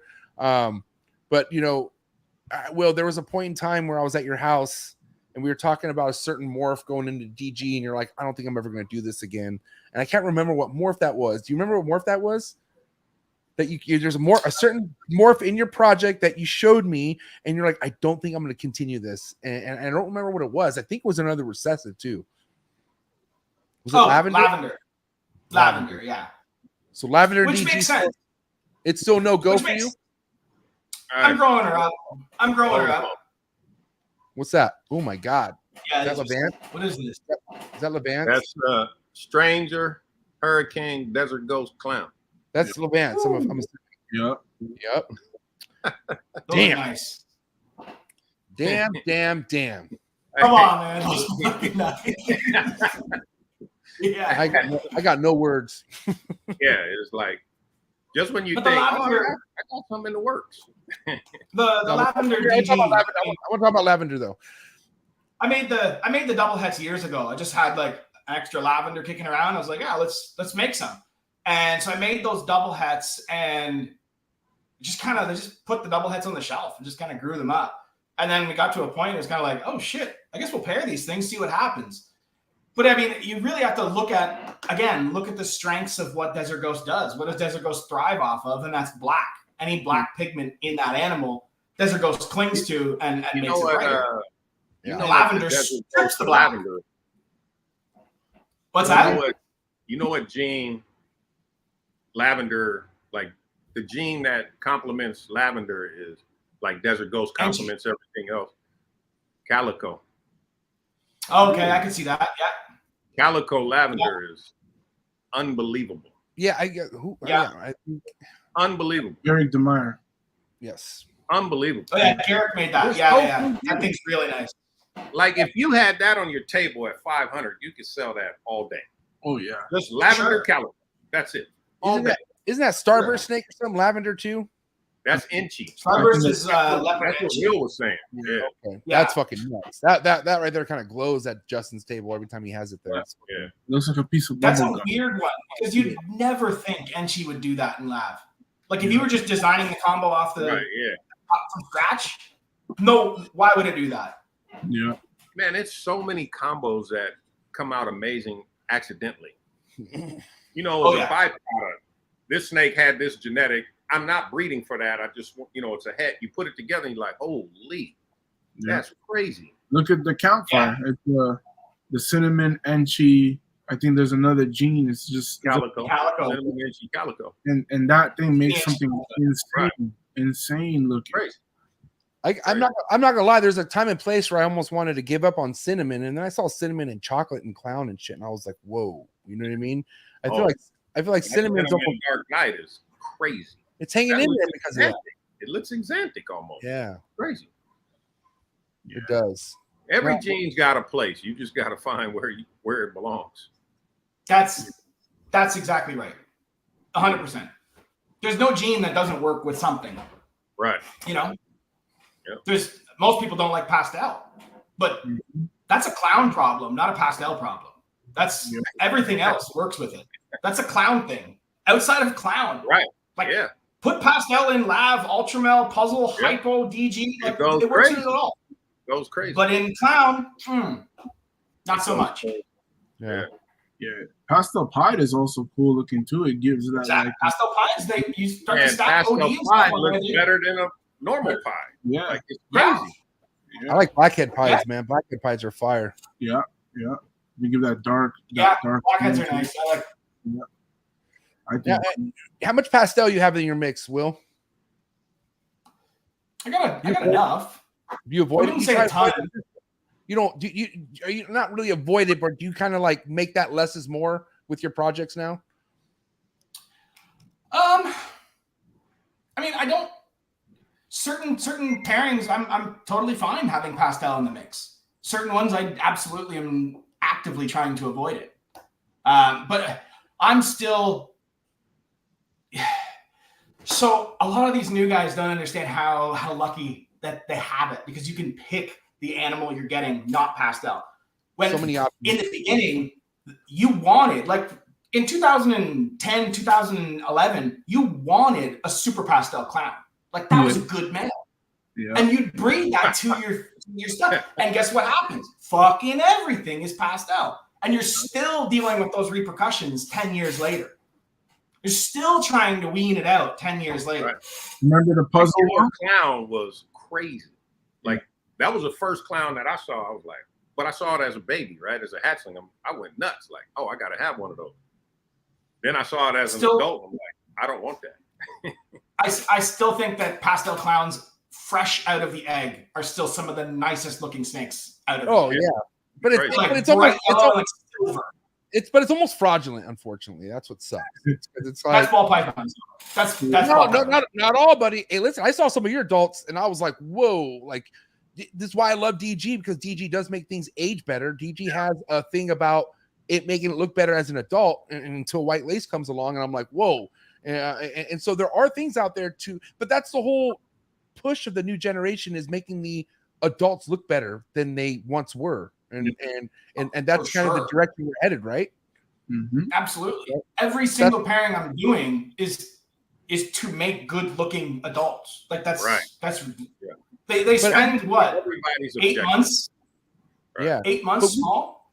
we could almost put pastel in the salt and pepper kind of game in a sense too, right? Because let's think about pastel DG clowns, or I mean, don't pastels make those DG clowns or those double recessive projects pop even more? Like that's when kind of pastel becomes relevant, like MARC's pastel Exantic clown DG, like It so works. it's There's a perfect example where pastel works amazing in Xanthic. and Pastel Desert Ghost Xanthic makes Yeah. a black and white snake essentially. And it helps too because Exantic literally is supposed to remove the yellow. So when you add that yellow, it intensifies the look. Like some of the best looking Exantic DGs, in my opinion, are with the pastel in it. Mm-hmm. It looks real nice. And the one Mark hit, like what you showed, looks crazy, MJ. That shit is, that's big props. And then the to trick with that is going to be putting stuff like OD, fire, anything else that can like amplify that like Now, base that's yellow and clean it up. You just touched on something, Will. That's another gene that accidentally went in that you had no idea was going to complement. OD and Exantic, crazy. OD and DG, crazy. Like it holds, it makes it like cleans it up. It's crazy. Like For that sure. seems counterintuitive. Why would I put OD in a snake I'm trying to, keep black and gray? You didn't think that. You know what I'm saying? Until somebody accidentally put it in there and watched that shit age, you're like, holy shit. Even And the Orange Dream throws in a lot of really good blacks to maintain that contrast, Orange right? Dream And Desert Ghost is crazy. they're incredible. MJ got one. Unbelievable. Yeah. Cleans it up. Yeah. It takes all that dirt off the sides. It's unbelievable. Hey guys, I have to pause this right now. Everyone pause because I feel like the stove is just getting hot right now. And this is exactly what I want. But one thing that's not hot right now, and I don't know if it's because Don't tell me it's them likes. I don't know. It is the likes. They're very disrespectful right Come now. on, guys. I don't know why the likes are so low. This isn't Trap Talk in the first year, guys. Let's get the fucking likes up right now, please. You guys, Hit the X button. you're getting Go so out in much the comments. game. Hit the like. You're getting Hit the so like. much Come game on. right now. You're getting so much game right now. Hit that like button. Let's go. Sorry. All right, let's continue. yeah, Hey, that includes you, Jaffy. Hit the like button. Oh, I've been hitting that. That thing was hit from yesterday. Hey, you know I'm fucking with you. I just beg people out there, stop texting Jaffy right now, please. Just stop texting. Unless you're Levance, go ahead and keep texting KG. Levance, I ain't telling you what to do, my man, at all. That's but yeah, man, listen, because I just, at the end of the day, as much as this title seems like, oh wow, like what's going on, it's a lot of clickbait, because at the end of the day, it's a trick question. There is no one or the other, you know. But this relates to a lot of genes like pastel. You can't just hate on pastel and say pastel is just garbage, because that's not the fucking case. At some point it will do something for you, I feel like, you know. There's a place for every gene, period. I don't know. Okay, is that true though? Is that true? Every gene? I mean, Every gene. Fighter is a little every gene. I hate genetic stripe, but I love it in clown. Albino. Tell me about albino. Yeah, albino's one of those. See, that's the problem. There's too many lines of albino. Right. So everybody drew a line in the sand and said, okay, it's either laugh or nothing. So all the other albinos are slacking. You know, rainbow is kind of still up there, but there's not enough of them. Not enough examples, you know. candy toffee. Yeah, that's down. That's cheap too. That's right along with candinos and toffee and what is it? Candy toffee. Like that's the thing too. So yeah, I think like, I guess you would say the most relevant T negative would be lavender, and then of course with T positive is, you know, monarch is probably, you know, because it costs more. I guess you would say it's maybe more, but you know, it costs more because there's not more available. Yeah, it's just like the stock market, supply and demand. Yeah, that's with everything, right? Yeah. Did Jaffy just get props to Monarch right now? I mean, you're jumping the fence, my guy. What's going on? I mean, I see what you're producing here, but we're talking Monarch now. What's going on? I give credit where credit. Monarch looks nice. I'm team Ultramel, but you know, that looks like it's Monarch. It's so dark. It really does. I ain't gonna lie. I thought at first I was like, man, right. this looks interesting. That's a dark fucking. I love it. I love that snake right there, bro. Yeah. How's it doing, Jaffy? Yeah, she's huge. She's like 200 something grams. So damn, she loves to eat. So you play favorites. So the snakes you selling are 82 grams. Okay. No, they're big too, but she gets a little extra, you know, a little extra something. But yeah. Now, Jaffy, with your craze with Ultramel, longevity, where you want that snake? Where do we try and take Ultramel Clown if everything goes right in your projects? So, you know, my end goal at the time was the Hypo one Aussie hit and gravy. So it was the Hypo Ultramel Clown Pied. But I ended up switching up my route, so I wanted to do something different. But I guess my angle for the Ultramel would be the Ultramel Clown Pied. But as Will also mentioned, you know, sometimes you can hit a crazy banger pied and it's like a patch on the head. So I kind of scaled it down and I went more for the double visuals, but I want to get Hurricane and all that dark gene inside there. So I have one pair for next season for the triple Ultramel Clown Pied. But other than that, I dipped my foot into a little DG. So, you know, I think I'm going to go. Yeah. DG what? It ain't just DG. We gonna see. So I want to go. I got a good idea. Yeah.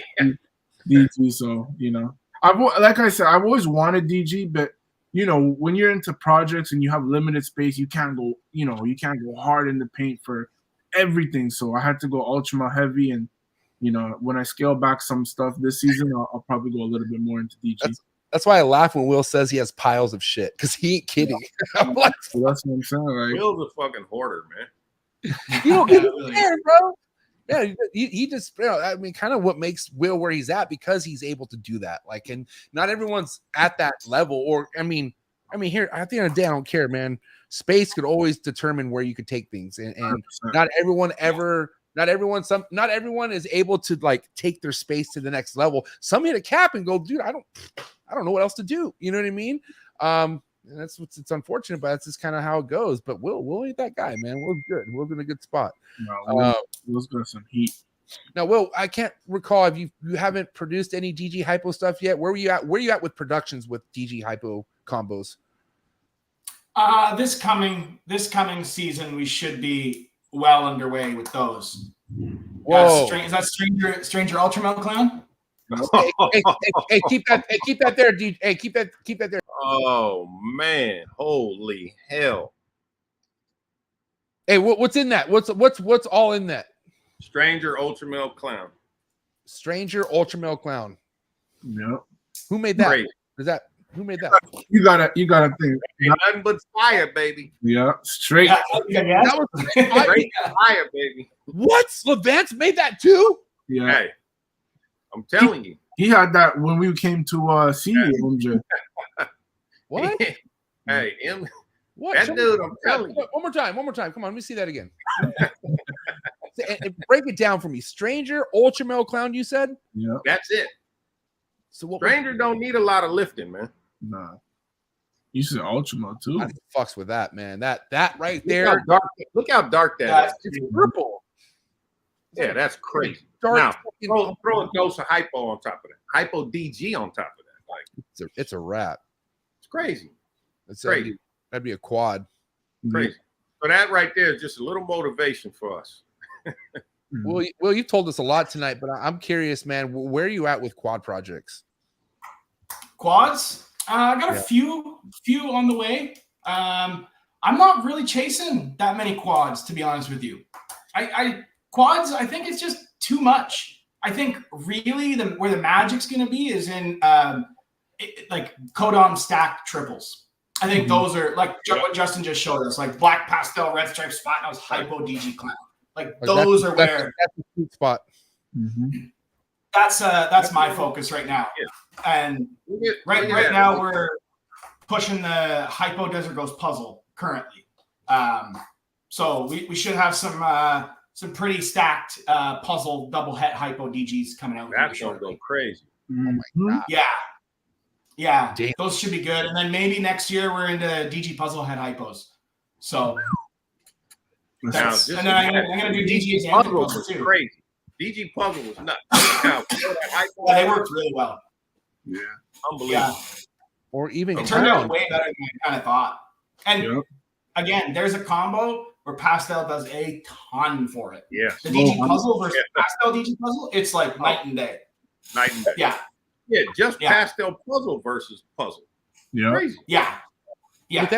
With everything we're talking about right now, you think clown will ever take a back burner to all this shit? 100%. Wow. Puzzle is coming. Puzzle's coming hard. Whoa.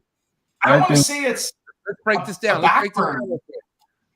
but A step back. I'd say a step back for sure.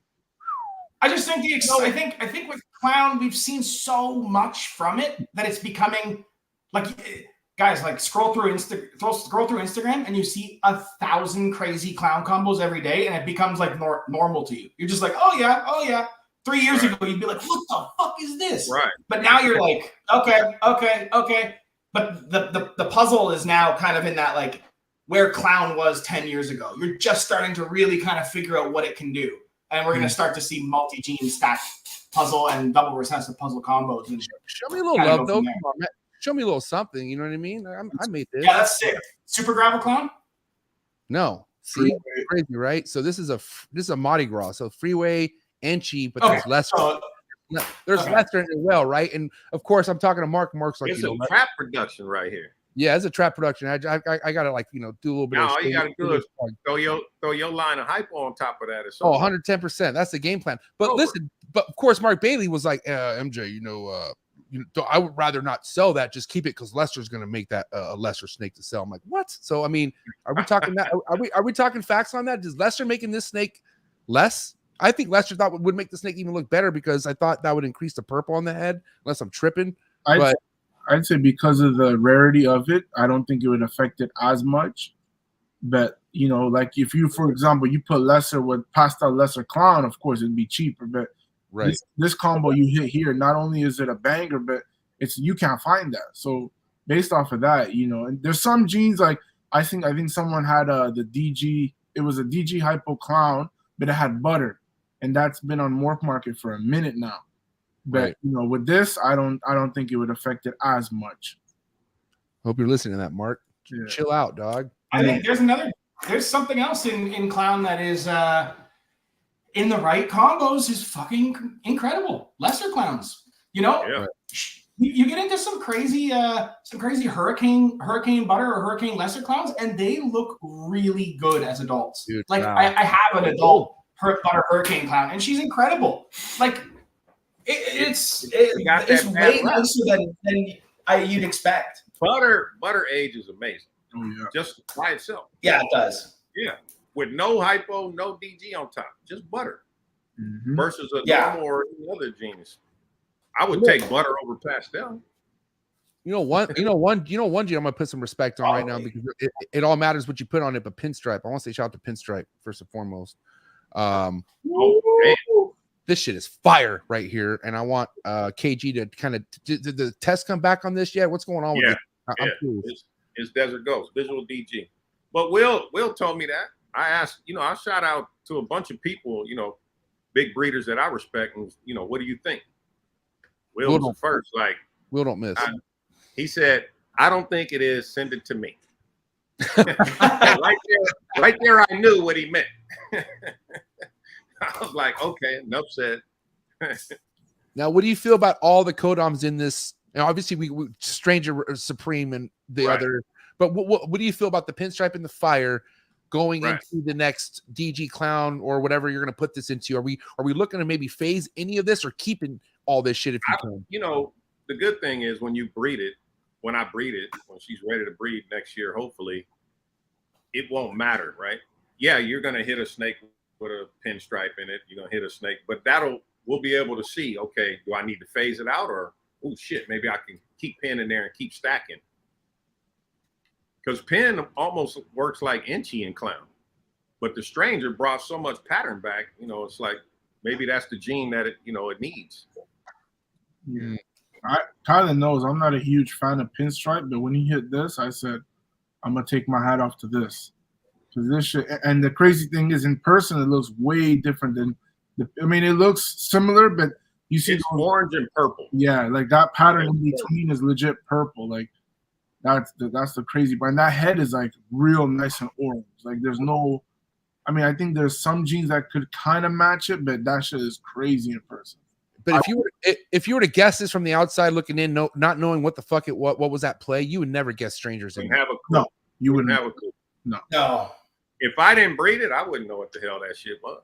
Monsoon clown, something. I don't know. But I love snakes. Like the snake I produced. Nobody could really kind of, if they were just like, all right, tell me what this is. You would like Will said, super gravel, or other people. You know what I mean? Right.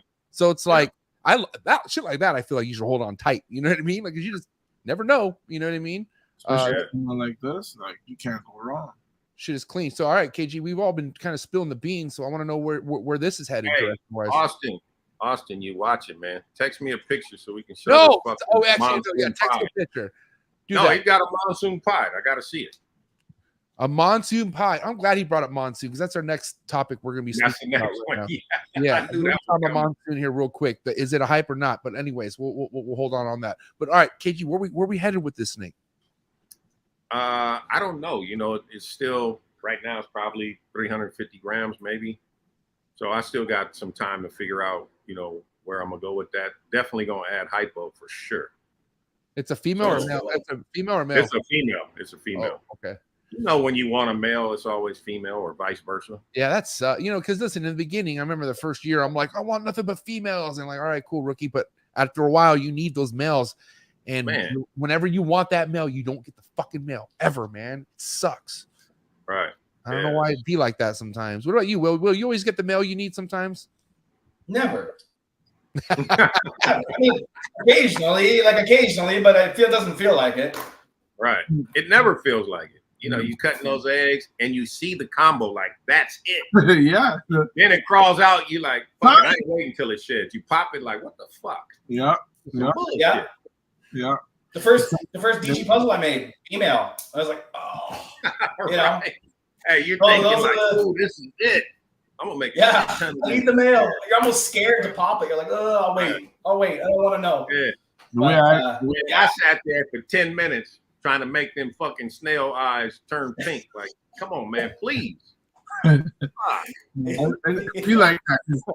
People don't understand. You ain't fighting. Right. Yeah, like, come on, maybe I'm not doing this right. What the fuck? People don't understand. You ain't fighting with just the genetics on what you trying to hit. You trying to hit the sex odds too. I had a clutch where I hit the pastel leopard ultimate clown. I was hoping it's a female. It turned out to be a male, and everything in that clutch except for an ultimate het clown was a male. I was like, you couldn't at least give me some females other than this one, you know. So it's devastating. They humble you. They do. Yeah, man. The game will teach you patience. Yeah. Now we were talking about like instantly, like, you know, if we were kind of to like just put snakes up, how the votes would be different, right? Because there's really no politics tied to it because you're just kind of taking a guess. Right. But let's be real. There are certain genetics being hyped up because either so-and-so's involved in it or they're involved in it. But regardless, they're hyping it up. And I don't want to say Monsoon's being overhyped, but I want to know where you guys are all at with Monsoon. Is it going to carry the weight that it's kind of carrying? I mean, as far as all the hype around it, is it holding up to it? Yes or no? I'm curious. I think right now Monsoon is waiting on the genetic test. People want to know for sure: is it recessive or is it incomplete dominant? Oh, so that's where we're at right now. Then we Everybody's don't even know what it is. So, are there lesser versions of Monsoon? Is what you're saying? Are there versions of like? I mean, I think personally this is an incomplete dominant. I don't think it's a recessive gene. I would agree. You know, the markers are just way too strong. It's way too evident. You know what I mean? It's just like, come on, let's stop the bullshit. But you know, if I founded a gene, let's say it popped in my collection, right? I'm automatically gonna say, "Ooh, look at this! It's recessive," because I know that's gonna hold value. So, as a marketing standpoint, that's great. But you know, now I think let's stop the bullshit. But regardless of that, I think Monsoon's got quite a bit of potential. One of obviously we know its downside is it's a wildly powerful gene. Yep. It's almost like it reminds me of G-Stripe in a way, where it's like you can put you put whatever you like. I think you put, like, we've seen leopard, we've seen spider. Like, those are two genes that are really hard to mask in a lot of combos. Like, try and mask a spider. Like, it's always there. Same thing with leopard. Like, it's really tough to mis-ID a leopard combo. They're pretty obvious. and Monsoon seemed to, from what I've seen, I don't have any visual Monsoons, but I've been keeping up with what's being produced. Monsoon made it so it's like you can tell it's leopard, but it's still primarily Monsoon. Now, we know for sure it's a no-brainer that if you go color combos into Monsoon, they're going to be incredible. Like, you get into like super OD yellow belly Monsoon, it's gonna be wicked. DG Hypo Monsoon, you know, stuff like that. Ultramel Monsoon, Monarch Monsoon, Lavender, 50-50 on. Ultramel Monsoon. What does Monsoon and Monsoon really look like? I mean, has anyone done that? Like, what's Monsoon and Monsoon? Just maybe like clown.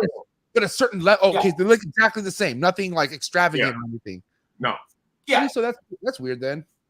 It's a real powerful gene. You know what I mean? It's extremely dominant. And that's why I can't wait to see it in Pied, because I think that's probably going to be the one that unlocks it. Like Will said, Pied kind of fucks things up. Monsoon might be the key to unlock, you know, like crazy pattern or something, you know. Hopefully. There was always a concern with the Monsoon Pied that it's high white. I never really worried that much about that, because the high white stuff with Pied generally comes from other incomplete dominant genes. Your spot nose, the bell complex, fires, that type of thing. But all the recessives, it's seems to be a 50-50. You know, like your clowns, you can get high white clown pieds, but you can get almost no white clown pieds. So my big one that I'm excited for with Monsoon is the Desert Ghost Xanthic Monsoon. I think that's going to be incredible. It's going to be like a cookies and cream, like just black and like a speckled white snake. Yeah. Kind of like the Kardashians. We made a move for that this season, but we'll see what happens. You guys all have Monsoon in the mix? I don't. I do. Yeah. I'm bullish on Monsoon. So Colin got a crazy army. Like you got probably We got DG Monsoon. Just made some crazy heads. Got visual monsoons. Like, Yeah. I just picked up a new male for the project, and I'm pretty excited about it. I picked up a quad het male. It's a DJ Xanthic Monsoon Clown quad het male. that's gonna be nuts. Well, I'm just gonna run it. You know the test's coming, so start breeding them now. Yeah. Start breeding them now. Yeah. You know? Exactly. Don't worry about that. yeah. That's where the test is so beneficial as a breeder, you know? Yeah. Before you're like, oh, let me see, you know, I gotta wait, prove it out. It does shortcut you in that aspect. You know, you don't have to hold back 8 fucking hatchlings. You can say, oh, that's the one, and get rid of the rest. Yeah. Yeah. Yeah. Just, you know, we're talking about codoms earlier, and one thing that just stands out is, like, you know, in my head, like, a codom shouldn't be hard to ID, like, especially if we're talking about stuff like GHI. Like, you know, when there's a GHI in there, right? You know when it's a leopard, right? And then, like, going back to, like, asphalts and gravels being shit where you have to lift over the belly and just kind of get confirmation, you know, like, it's, I don't know. I feel like there's definitely kind of a disconnect somewhere when it comes to that shit. And I feel like with time, obviously, we're going to figure it all out. But with this monsoon thing, I think it's really weird because you're saying it's not a recessive, but when you go monsoon to monsoon, it makes the exact same looking monsoon, which is kind of like how Clown is, and the other, and DG. But that's the same thing with any super OD to super OD, all super ODs, right? You're It's saying just a it's homozygous. so you're saying monsoon's already a super within itself. Yes, the visual monsoon is the homozygous version of the if it's an incomplete of the het. Right. It's the super form or the visual recessive, whichever way you want to slice it. Because in theory, a super is pretty much a recessive. Same odds and everything. You get half the clutch, and the same thing with you breed a visual You need 2 copies to make the visual. Yeah. So Yeah. That's what I A was yellow thinking. belly is a het ivory. Right? Yeah. Right. Yeah, exactly. Yeah. Will, how's that super asphalt Xanthic? Nice. Really nice. Dude. Where's that at right now? How big? Be letting him go, like, I mean, not selling him, but like letting him free. Oh, I was like, what? You did what? No, no. What? I was like, yeah, I raffled him off. No, we let him go. What? No. He's about 900 grams now. Oh, and you let him go on the females. Okay, gotcha. Yeah. Yeah, probably January, that timeline. Start breeding them. So your males that you start breeding for the first time around 900 grams? I give them full 18 months. Wow. I give him a full 18 months. I don't want to be in the situation where, oh, he's 600 grams. I'm trying to get 2 pairings. Oh, shit, he went off of food. Is he going to get back on food? Like, fuck all that. Every year I have good males. I'm not worried about males. So just let them grow up. Let them hit 1,000 grams and let them truly breed 8 females. Get 6, 7 clutches out of that male instead of 1 or 2. Right. It's, you know, I've bred young males before. I just don't like doing it. Yeah. It can work. It can work. And if you get the right male to the right female and you get the clutch, it can speed things up for you. But it can go the other way too. And most people don't talk about it because nobody wants to talk about their best male going off of food and not getting back on food for the following season. And there's a lot of shit that can happen. And I don't want that to happen with a good male. You know, it's like, fuck that. I just give them an extra year and then let them truly breed. I know you told me while your males are breeding, you like to have them eat frequently, right? Like you feed them real small meals, like every week or every 5 days or something like that, right? How are you feeding it up to that point? Like, how are you feeding your males? Normally, once a week, just like everything. Yeah. Are they still I feed twice a week. I feed every 4 days until they're about that 500 gram range, and then they go to once a week. Every 4 days. Damn. So many people just go once a week, and I'm one of those people. I'm feeding. I've switched all of my personal collection is entirely on African softers. All of my stuff, everything that I'm selling is on RHACS, but my entire collection is on softers. And it has made an absolute, like, a crazy difference with the males. The males that would typically go off of food on RHACS have been like I think the longest food strike I had from a male all season was 3 weeks, which is nothing. Like that's nothing. I mean, especially for a snake who's been eating good, they ain't shit. You know what I mean? Yeah, right. Yeah, like 1,200 gram male doesn't eat Got for a 3 weeks. 1,000 gram male. You don't care if he don't eat for 3 weeks. Shit. Right. I had a male actually gain weight while breeding on ASF. Yeah. Yeah. Yep. This year I noticed that I had some males that started the season at 800 grams and finished it at 1,100. And I was like, whoa, what the hell? You gain, you're getting bigger through the season. It's normally the opposite. He come out And muscle, bro. He's doing his business in there. You know what I mean? Yeah. they've also been fantastic for getting females who have laid back on food. That's always been like, some of them can be a pain in the ass to get back on food. But I think the longest I've waited this year has been maybe 2 weeks to get a girl back on food. What's the preferred time to wait before you offer a meal? Is it the sooner the better, or do you like to all right, let her chill for a little bit? Like, I offer just the next feeding day. I go same day. Same day I pull the clutch. Heavy. Yep. That's exactly what Same day I pull the clutch. I give her a new bin, wipe her down, put her in the thing, let her chill for about an hour, go out to the room, grab an ASF, and I give her a small meal. Nothing big, small, like small 30 gram wrap. Pop it in there and let it just cruise around, and they grab it almost every time. I feel for Wills because he has the supply versus me. I gotta go out and buy or get it dropped off. So I would do it same day, but because I don't have them, obviously same day, I gotta wait. I do it same day. Yeah. Same day. Yeah. I've always had not so good of luck that way. So I've always wait like the second, third day. Which is fine. Which is fine. No problem. But obviously sooner the better as you know, and obviously small frequent meals, right? Until she gets to that point where she looks how she was before she laid, and then you just chill out. And then and what's crazy is, lately we've been talking a lot on this show about food cycling and whatnot. You're the type also, Will, to give a female an extra meal or two when the time's necessary, right? Sure. Right. And, sure. and they're you got to treat these like I look at it like you're treating them like athletes, right? You're not a typical ball python that you're gonna have as a pet. Yeah, feed once a week, no big deal. But when they're in that stage in follicle development where they're like, I need food in order to produce these eggs, sure, eat them. Go ahead and eat. She is telling you, like, a ball python will say, I don't want to eat. Like, fuck, one of the biggest bitches about ball pythons is can be picky eaters.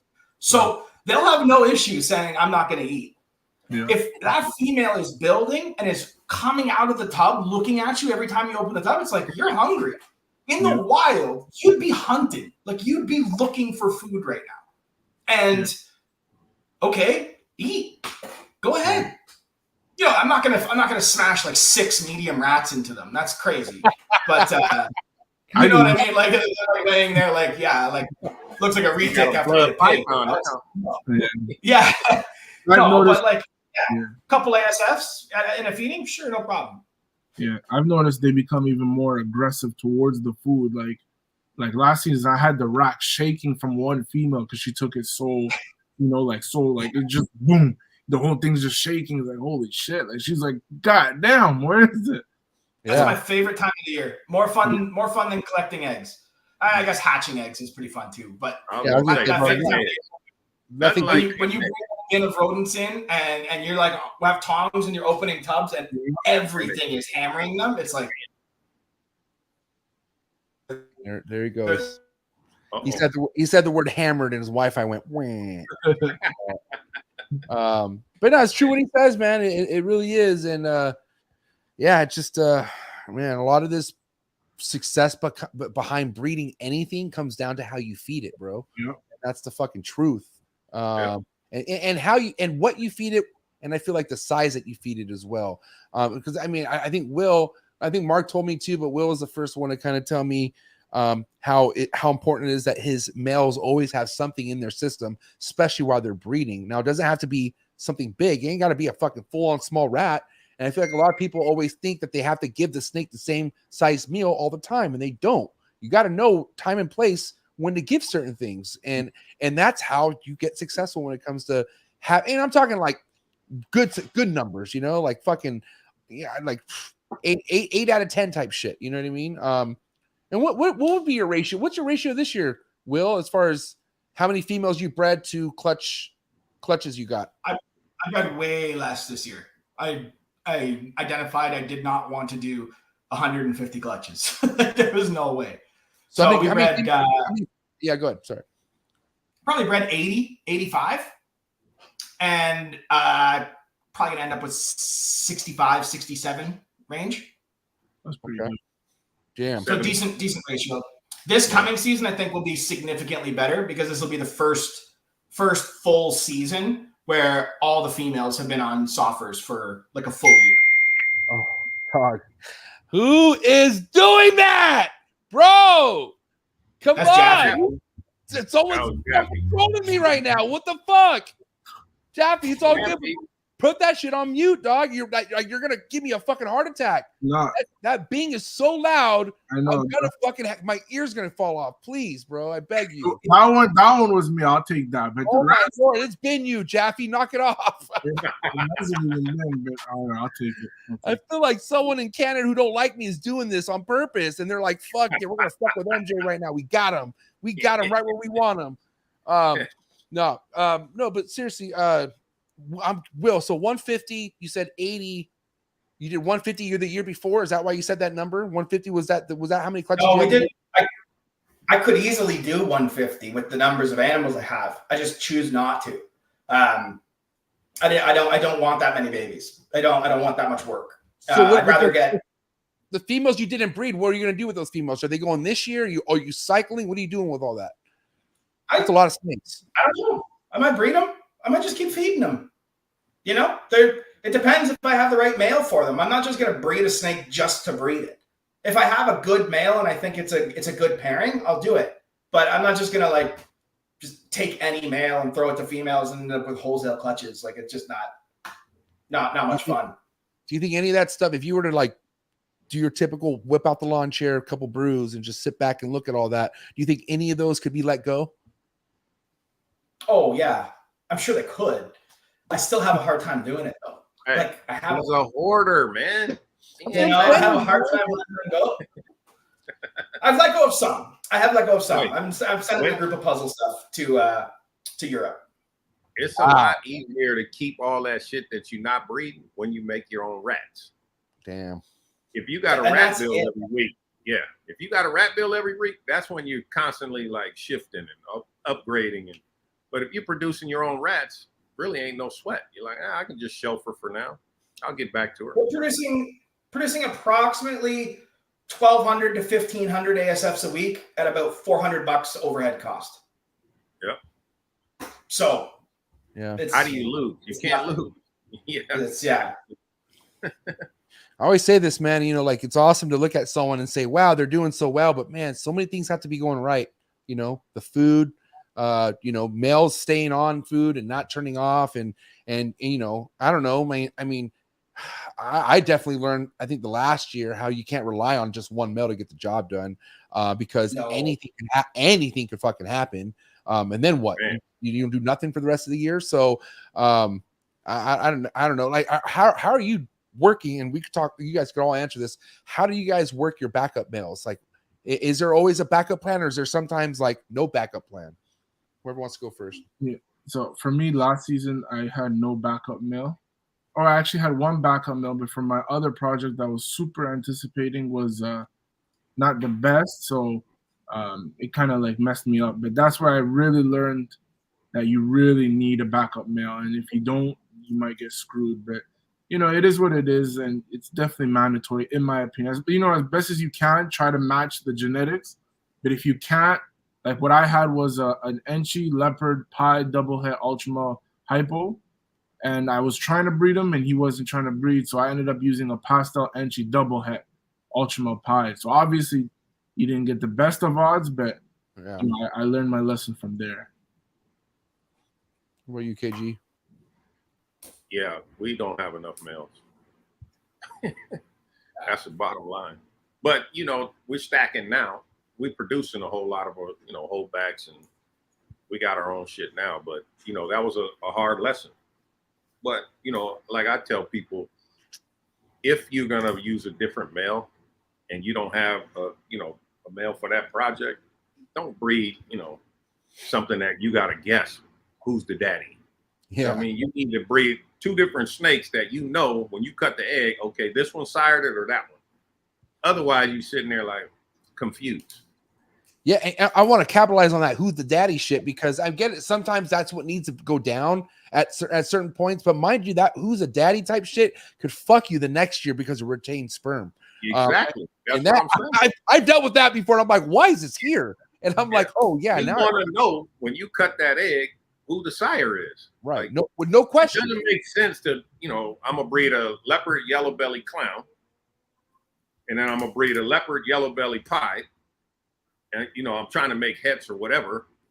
Now you cutting, you got leopard yellow belly, but you don't know what's pied, what's clown, what. It's like, come on, man. You need something totally different, so you know exactly who the sire is. And I know some guys who have done.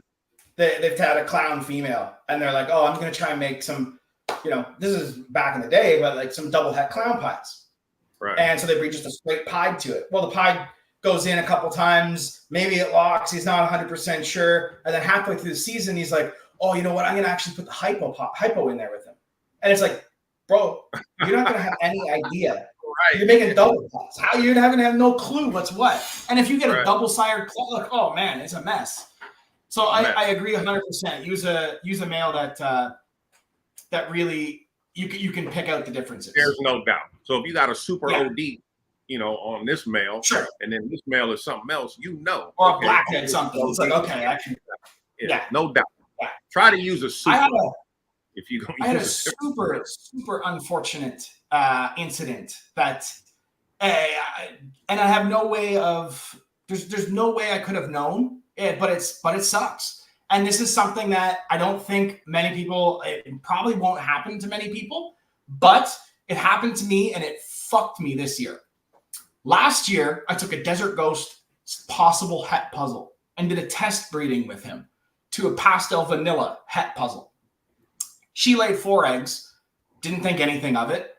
Okay, cool. She laid her eggs. I got a vanilla puzzle and a pastel vanilla puzzle in the clutch. I'm like, oh my God, he proved that puzzle. I didn't think anything of it, that all 4 snakes in the clutch were female. That snake parthoed.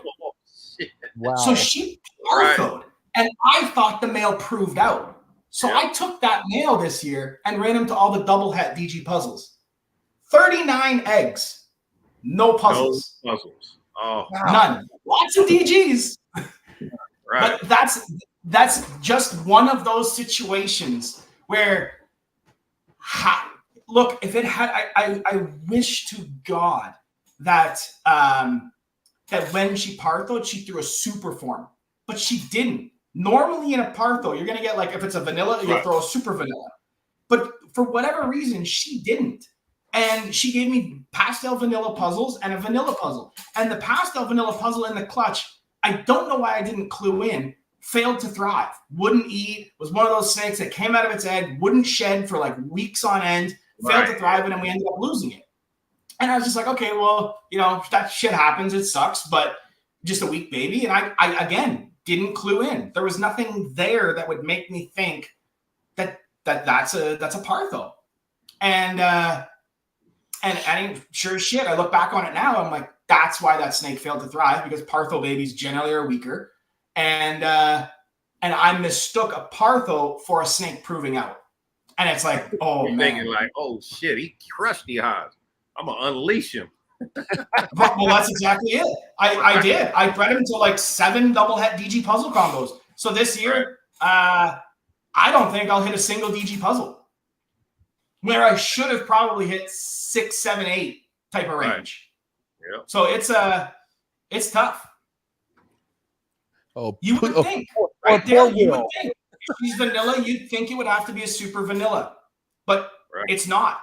Unless I'm mis-IDing, but I've hatched super vanilla puzzles. I've hatched one this year, and they're pretty distinct. I've hatched about 4 or 5 of them now. And I can send you pictures and show you the babies. But these are all animals I've produced. I know the genetics are there. One of these double hets has produced DG puzzles in the past, and 38 or 39 eggs now. Not one puzzle. Dang. That's tough. That's a tough one. Yeah. Especially when you're, puzzle's a huge foundation for you, Man, Not only welcome that, to shit. ball pythons. Hey, some of those are pre-sold. Shit. I was on the list. Oh yeah, there's people that like really want them, And hey, it is what it is.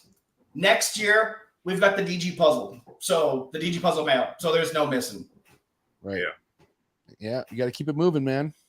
But bro, that's it. Ready. What are you gonna cry over spilt milk, right? What are you gonna do? It's already spilt. Now we're asking you now, Will. You're talking about how you got your powerful males going to 8 females, and that could be the game plan. But how are you preparing for that male to be replaced if the time were to come? I'm like KG. I don't have enough males, but generally, if I hit a good male, I'll keep his brother too. But people say I'm hoarding, but it's like, dude, Right. you know how many times I've thought that this is the male that's going to breed for me? Doesn't do shit for like 3 years. That's so frustrating. But his younger brother that's missing a gene breeds at 8 months. Like it's or is ready to breed at 8 months. We learned that the It's hard way. You have to learn it the hard way. Exactly. Yeah. You'll hear it from Yeah. everybody who'll tell you, but until you suffer from it, you're not going to take heed. Experience is the best teacher. Everybody stresses to new guys getting in. Get your females, get your females, get your females. Worry about your males later. Yep. I'm telling people now, get your females and buy a male. Buy a male now. There's nothing wrong with growing that male up for 2 years, and he is 1,400 grams and can breed everything. Yep. I have something to say to that. What if Canova fucks all that up with one video? And what I mean is 2 years, a lot can happen in 2 years. Okay? Sure. So this male, you talk about people who pay fucking mad loot for a male. Like, let's say you drop $15K on this male because you're like, oh man, in 2 years. But then in 2 years, if you're in the position where you're dropping $15K on a male anyway, then you're talking about a different type of collection. For the average breeder and the average person out there, most people are not buying $15,000 males. Very small portion is doing that. We're talking about above average type situations here, buddy. Sure, but then if you're buying $15,000 male, I don't have one bottom feeder. I don't have one bottom feeder on this screen right now, bro. What are we doing here? We're talking about the higher end shit, my man. You should understand Will, that. I think what Will is saying, if you're buying a $15,000 male, your tolerance level is a lot higher. Right, exactly. You know what I mean? That's what he's saying. That's not your only $15,000 snake, basically. How many people out there spent 15 racks on a snake and they know damn well they shouldn't be spending this 15K on this snake? And if they had to buy another one, they can't. Like, some people can't double up and do that again. Right. You know what I mean? Yeah. That's the truth. Yeah, that's fact. For sure. I think like the most I've ever spent on a snake was I think 7, and that's like I wouldn't drop it again. It's like one of those. It's crazy. You are the one, like you are the one. But like I put on both. Like I can see it on both, like MJ's case, like MJ's point, and then Will's point. Like it's both. It's there's no wrong or right. It's like the both of them are. It's right. all a gamble. You say you won't do it again, but I guarantee you will. I mean, if I had the money, I would. But that's the thing. Yeah, right. It'll come. But in 2 years, I mean, and not to say this is the way to do it, but in 2 years, you probably haven't even seen your first clutch yet. So it's like, how do you got money unless you got a baller job and you're doing well and you're 9 to 5? Then I understand that you're in that realm. But some people spend money on a snake because they feel in their heart they're going to get it back in the clutch, not from their 9 to 5, from the clutch. Bad fucking planning, by the way. You should never do that. You should, because Will's right. If you're going to drop something like that, you should be ready to drop it again if you need to, because there's a chance you might need to, right, Will? Hopefully not. but yeah. I mean, I wouldn't say you have to drop it again, but just be prepared that if you're dropping a $15,000, if you're dropping $15,000 on a male and you're like, this has to breed at 8 months, you're setting yourself up for failure. Like you're having unrealistic expectations. But if you say to yourself, I'm going to buy a $15,000 male and I expect to get 5 clutches out of him when he's 24 months old. That's a fairly realistic thing. Yeah. Right. So it's just everybody's in a rush. 15 grand, Everyone's in but a rush. I'm not expecting ROI for 2 years. That's realistic. Yeah. I spent 15 grand and I want ROI this season. Forget it. You're lost. Yeah. Good luck. Yeah. Especially I look at when I buy big ticket males, I'm looking at ROI 5 years. I'm not really looking at his babies. I'm looking at his grandchildren. Once I buy the male to produce this is what I'm going to make with him, grow those up and start breeding those back together. Those are where the profit comes. That's when it just goes like, shoof, like an insane level of profit. And I will.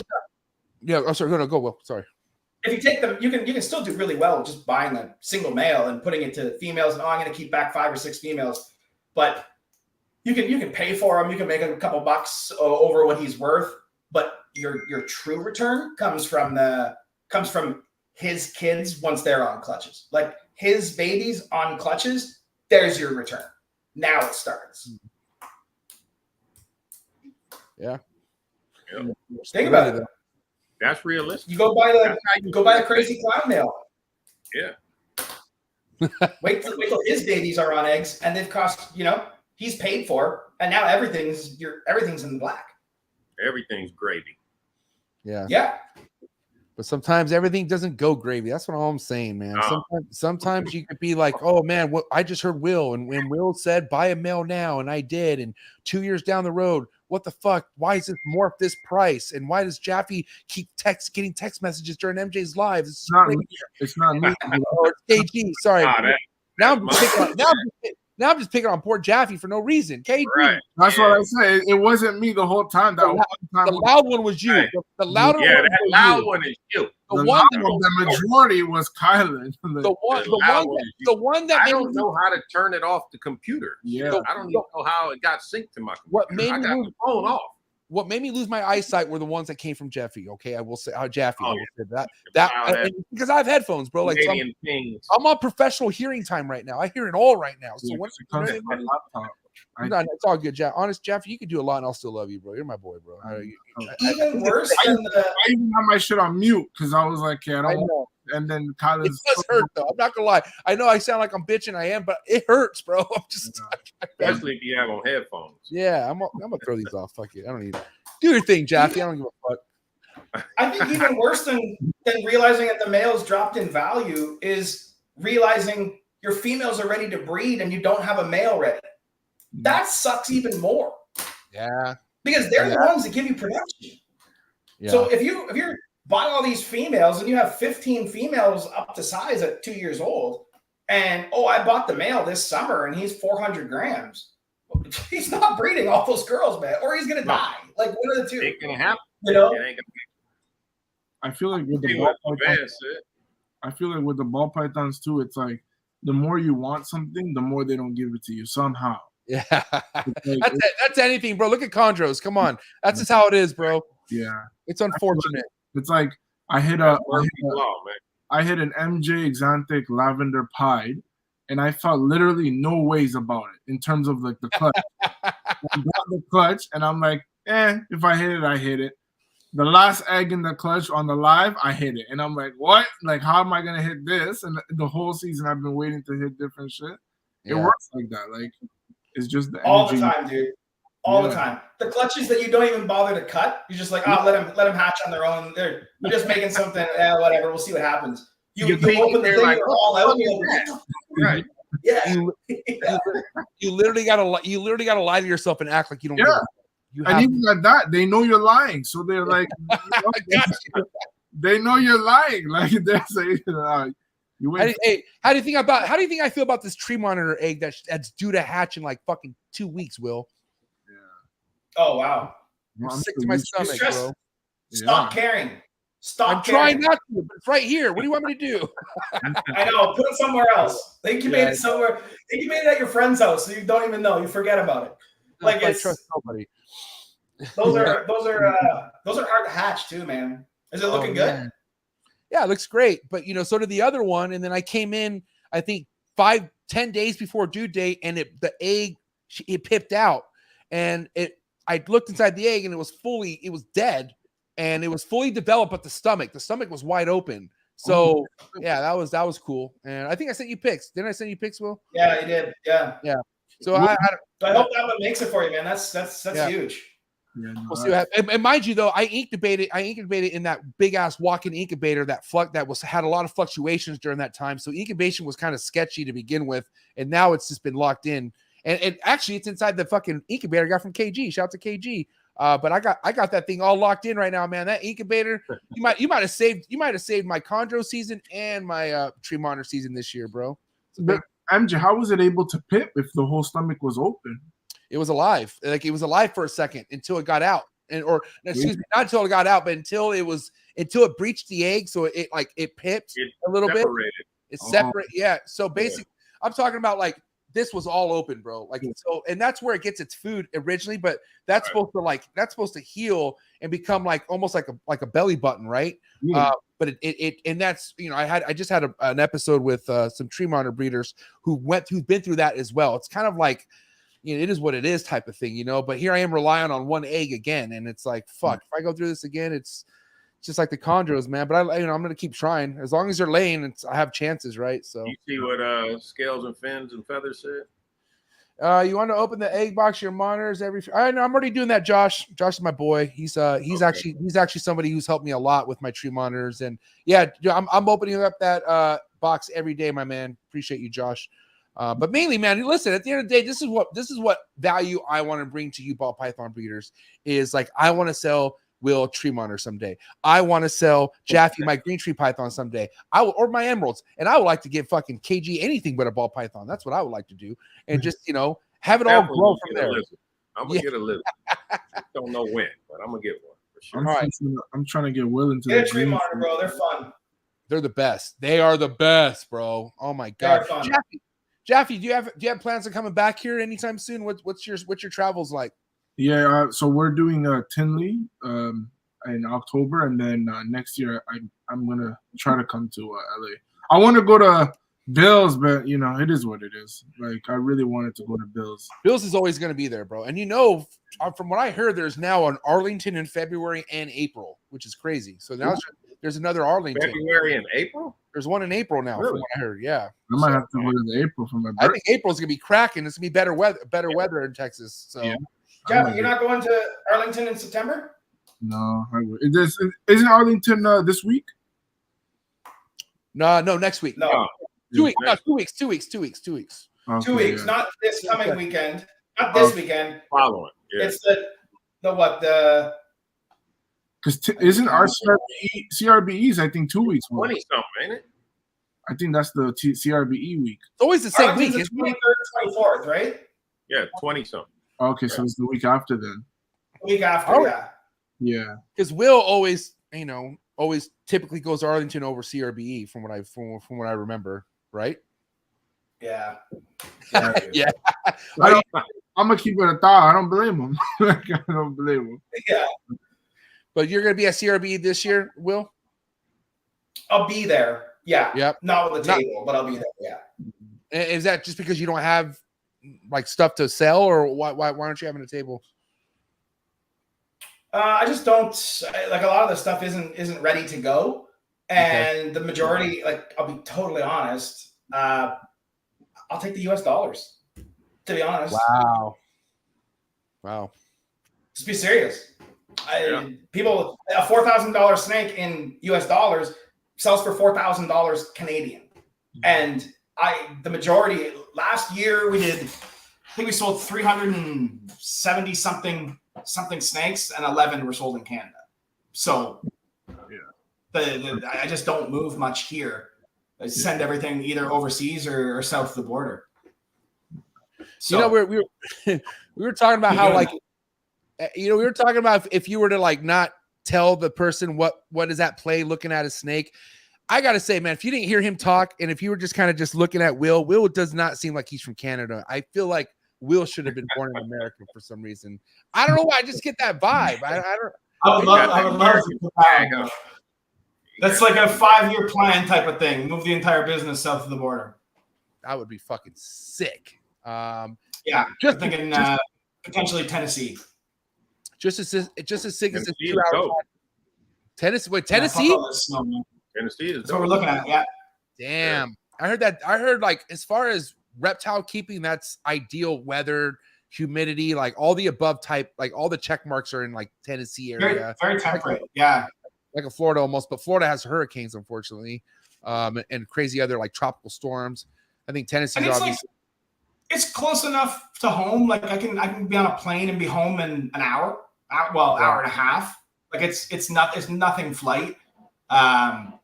It's only like, I think I want to say it's like 800 miles. Like it's not that it's like an 11. I can get there in like 10 hours. So it's not Right too.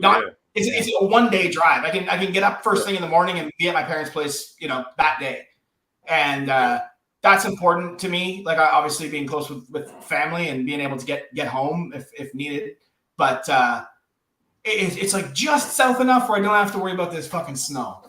It's Oh my god, bro! I'm done with that, man. I don't know. I'm dreading it. Don't know how you guys do it, man. Like Mark Bailey's like, oh, I'm getting ready for the snow. I'm like, fuck, bro. Like, oh yeah, why? Crazy. Minnesota's nuts, but so is where Will's at. Will, it gets nuts where Will's at too. I think where Will's at gets more snow than we get. Yeah, it gets worse where Will's at. Hey, I you think see Minnesota's the worse than us, picture though. behind Will? Look at the picture behind Will. He's already geared up. He's ready. He's ready, bro. Yeah, bro. Like I'm at the beach. I'm at the lake. Yeah. Yeah. Exactly. He's mentally here already. Reals.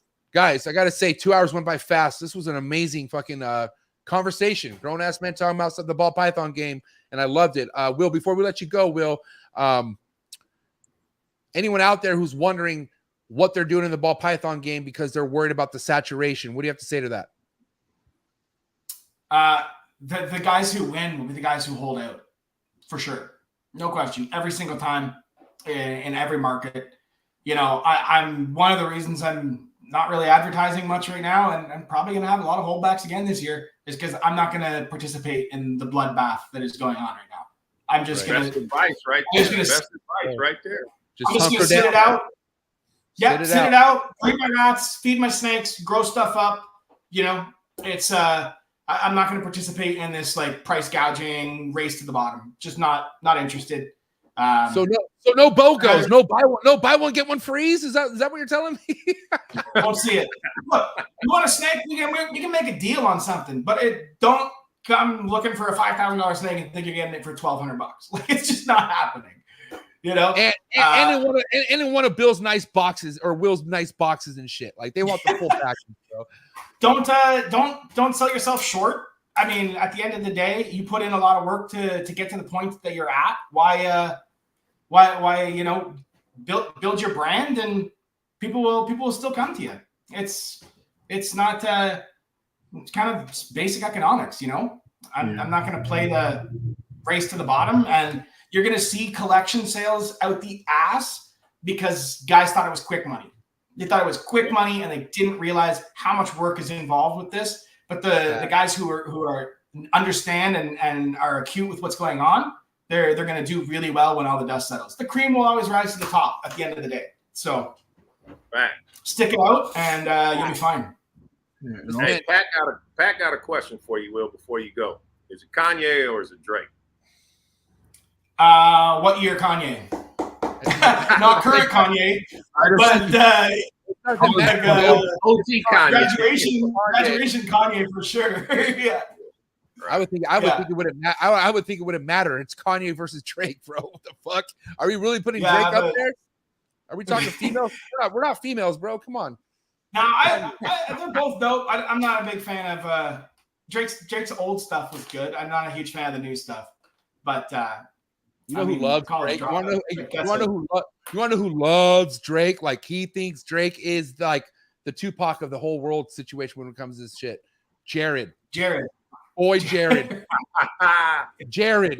The jeweler. He has Drake posters in his room. It's really weird. It's That's hilarious.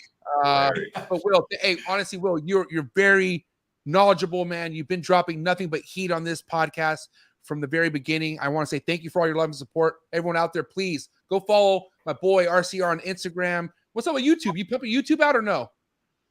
I put one up today. Actually, we're getting back, dusted the old camera off. You know. All right. Go Go dust off subscribe. the thing, but There it is. yeah, we're coming back. All right, guys. Do me You a can favor. thank Jaffy for that one. He's been on my ass about that. But, Boy. Yeah. Hey, guys, do me a favor.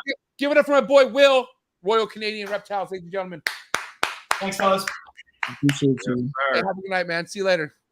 Damn, what an episode, bro. That was fire. Yeah. That was fire. You guys killed it. We just had shy of 80 people tapped in tonight. Jaffy, let's start with you. What do you have to say? All your love and support, man. Everyone rocking with you. Everyone that wants to see you win. I appreciate you guys. Support, it goes both ways. Supporting me doesn't mean I won't support you. So just remember that. Yeah. So you want nothing in return. Jaffy's just here to watch people win. I love it. Yeah. Now, listen, KG, my man.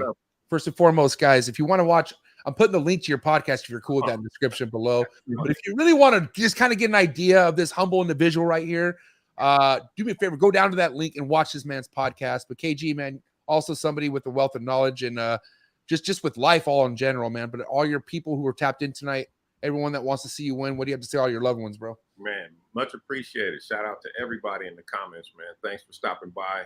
Don't forget to smash the like and the subscribe. And thank you. We're going to keep it going, man. Yep. Hit him with this. And again, guys, Wednesdays, Wednesday, show and sell, baby. Exactly. 7 p.m. Eastern. Okay. I'm Instagram. If you're not there, it's not. We don't record. We don't repost. So yeah, we got some heavy guests coming weeks. So stay tuned for that one too. Snooze you lose. Crazy lineup. Yeah. Damn. All right, guys. Well, listen, I appreciate both you guys very much. All right. Again, Much guys, love. go follow both these guys on Instagram, Jaffy Exotics on IG and Bomb Projects. Shout to D, of course. All right. Yeah. But it's a wrap. Without her. But if it's a wrap for these two guys, so do me a favor, give it up for Jaffy and KG, ladies and gentlemen. Much love. Much love. Yeah. I appreciate you too. Enjoy the rest of your guys' night. Thank you so much for hanging out with us tonight. Thank you. For sure. You too, Andrew. Appreciate you. Appreciate you. Woo! Thank you guys so much. Great episode. I appreciate all the love and support. Everyone tapping in. If this was your first time hanging out with us and you enjoyed tonight's episode, hit that like button.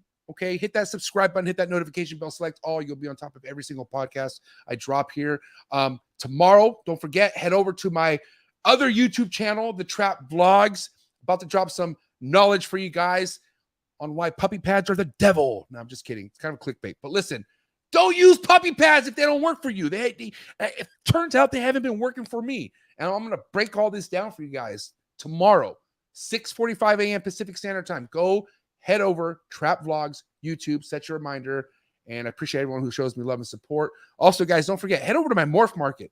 All right. I'm going to have some heat on Morph Market right now. So if you go to Morph Market, the Trap Exotics, you'll be able to see exactly that. 5-star ratings all day, every day. And a USR Gold member. And I have some crazy Mark Bailey heat available. Pastel Desert Ghost, Orange Dream, Yellow Belly, 100% Het Clown. Bro, don't sleep on this stuff. I'm telling you right now. And I'm here to make deals. Don't even trip. Hit me up. Guys, thank you for all the love and support. Really means a lot. Patreon members, you guys are my heart. Again, if you're looking to tap in with the trappers, if you want to kind of get your marketing game down, if you want to kind of just hang out with some people who have quite a bit of longevity in them when it comes to this reptile shit, then don't look further than the Trap Talk Patreon family. Second link in the description below. Appreciate all the love and support. I'll catch you guys here next time on the next Trap Talk Reptile podcast. KG, Jaffy, appreciate you guys. See you at the top. Have a good night.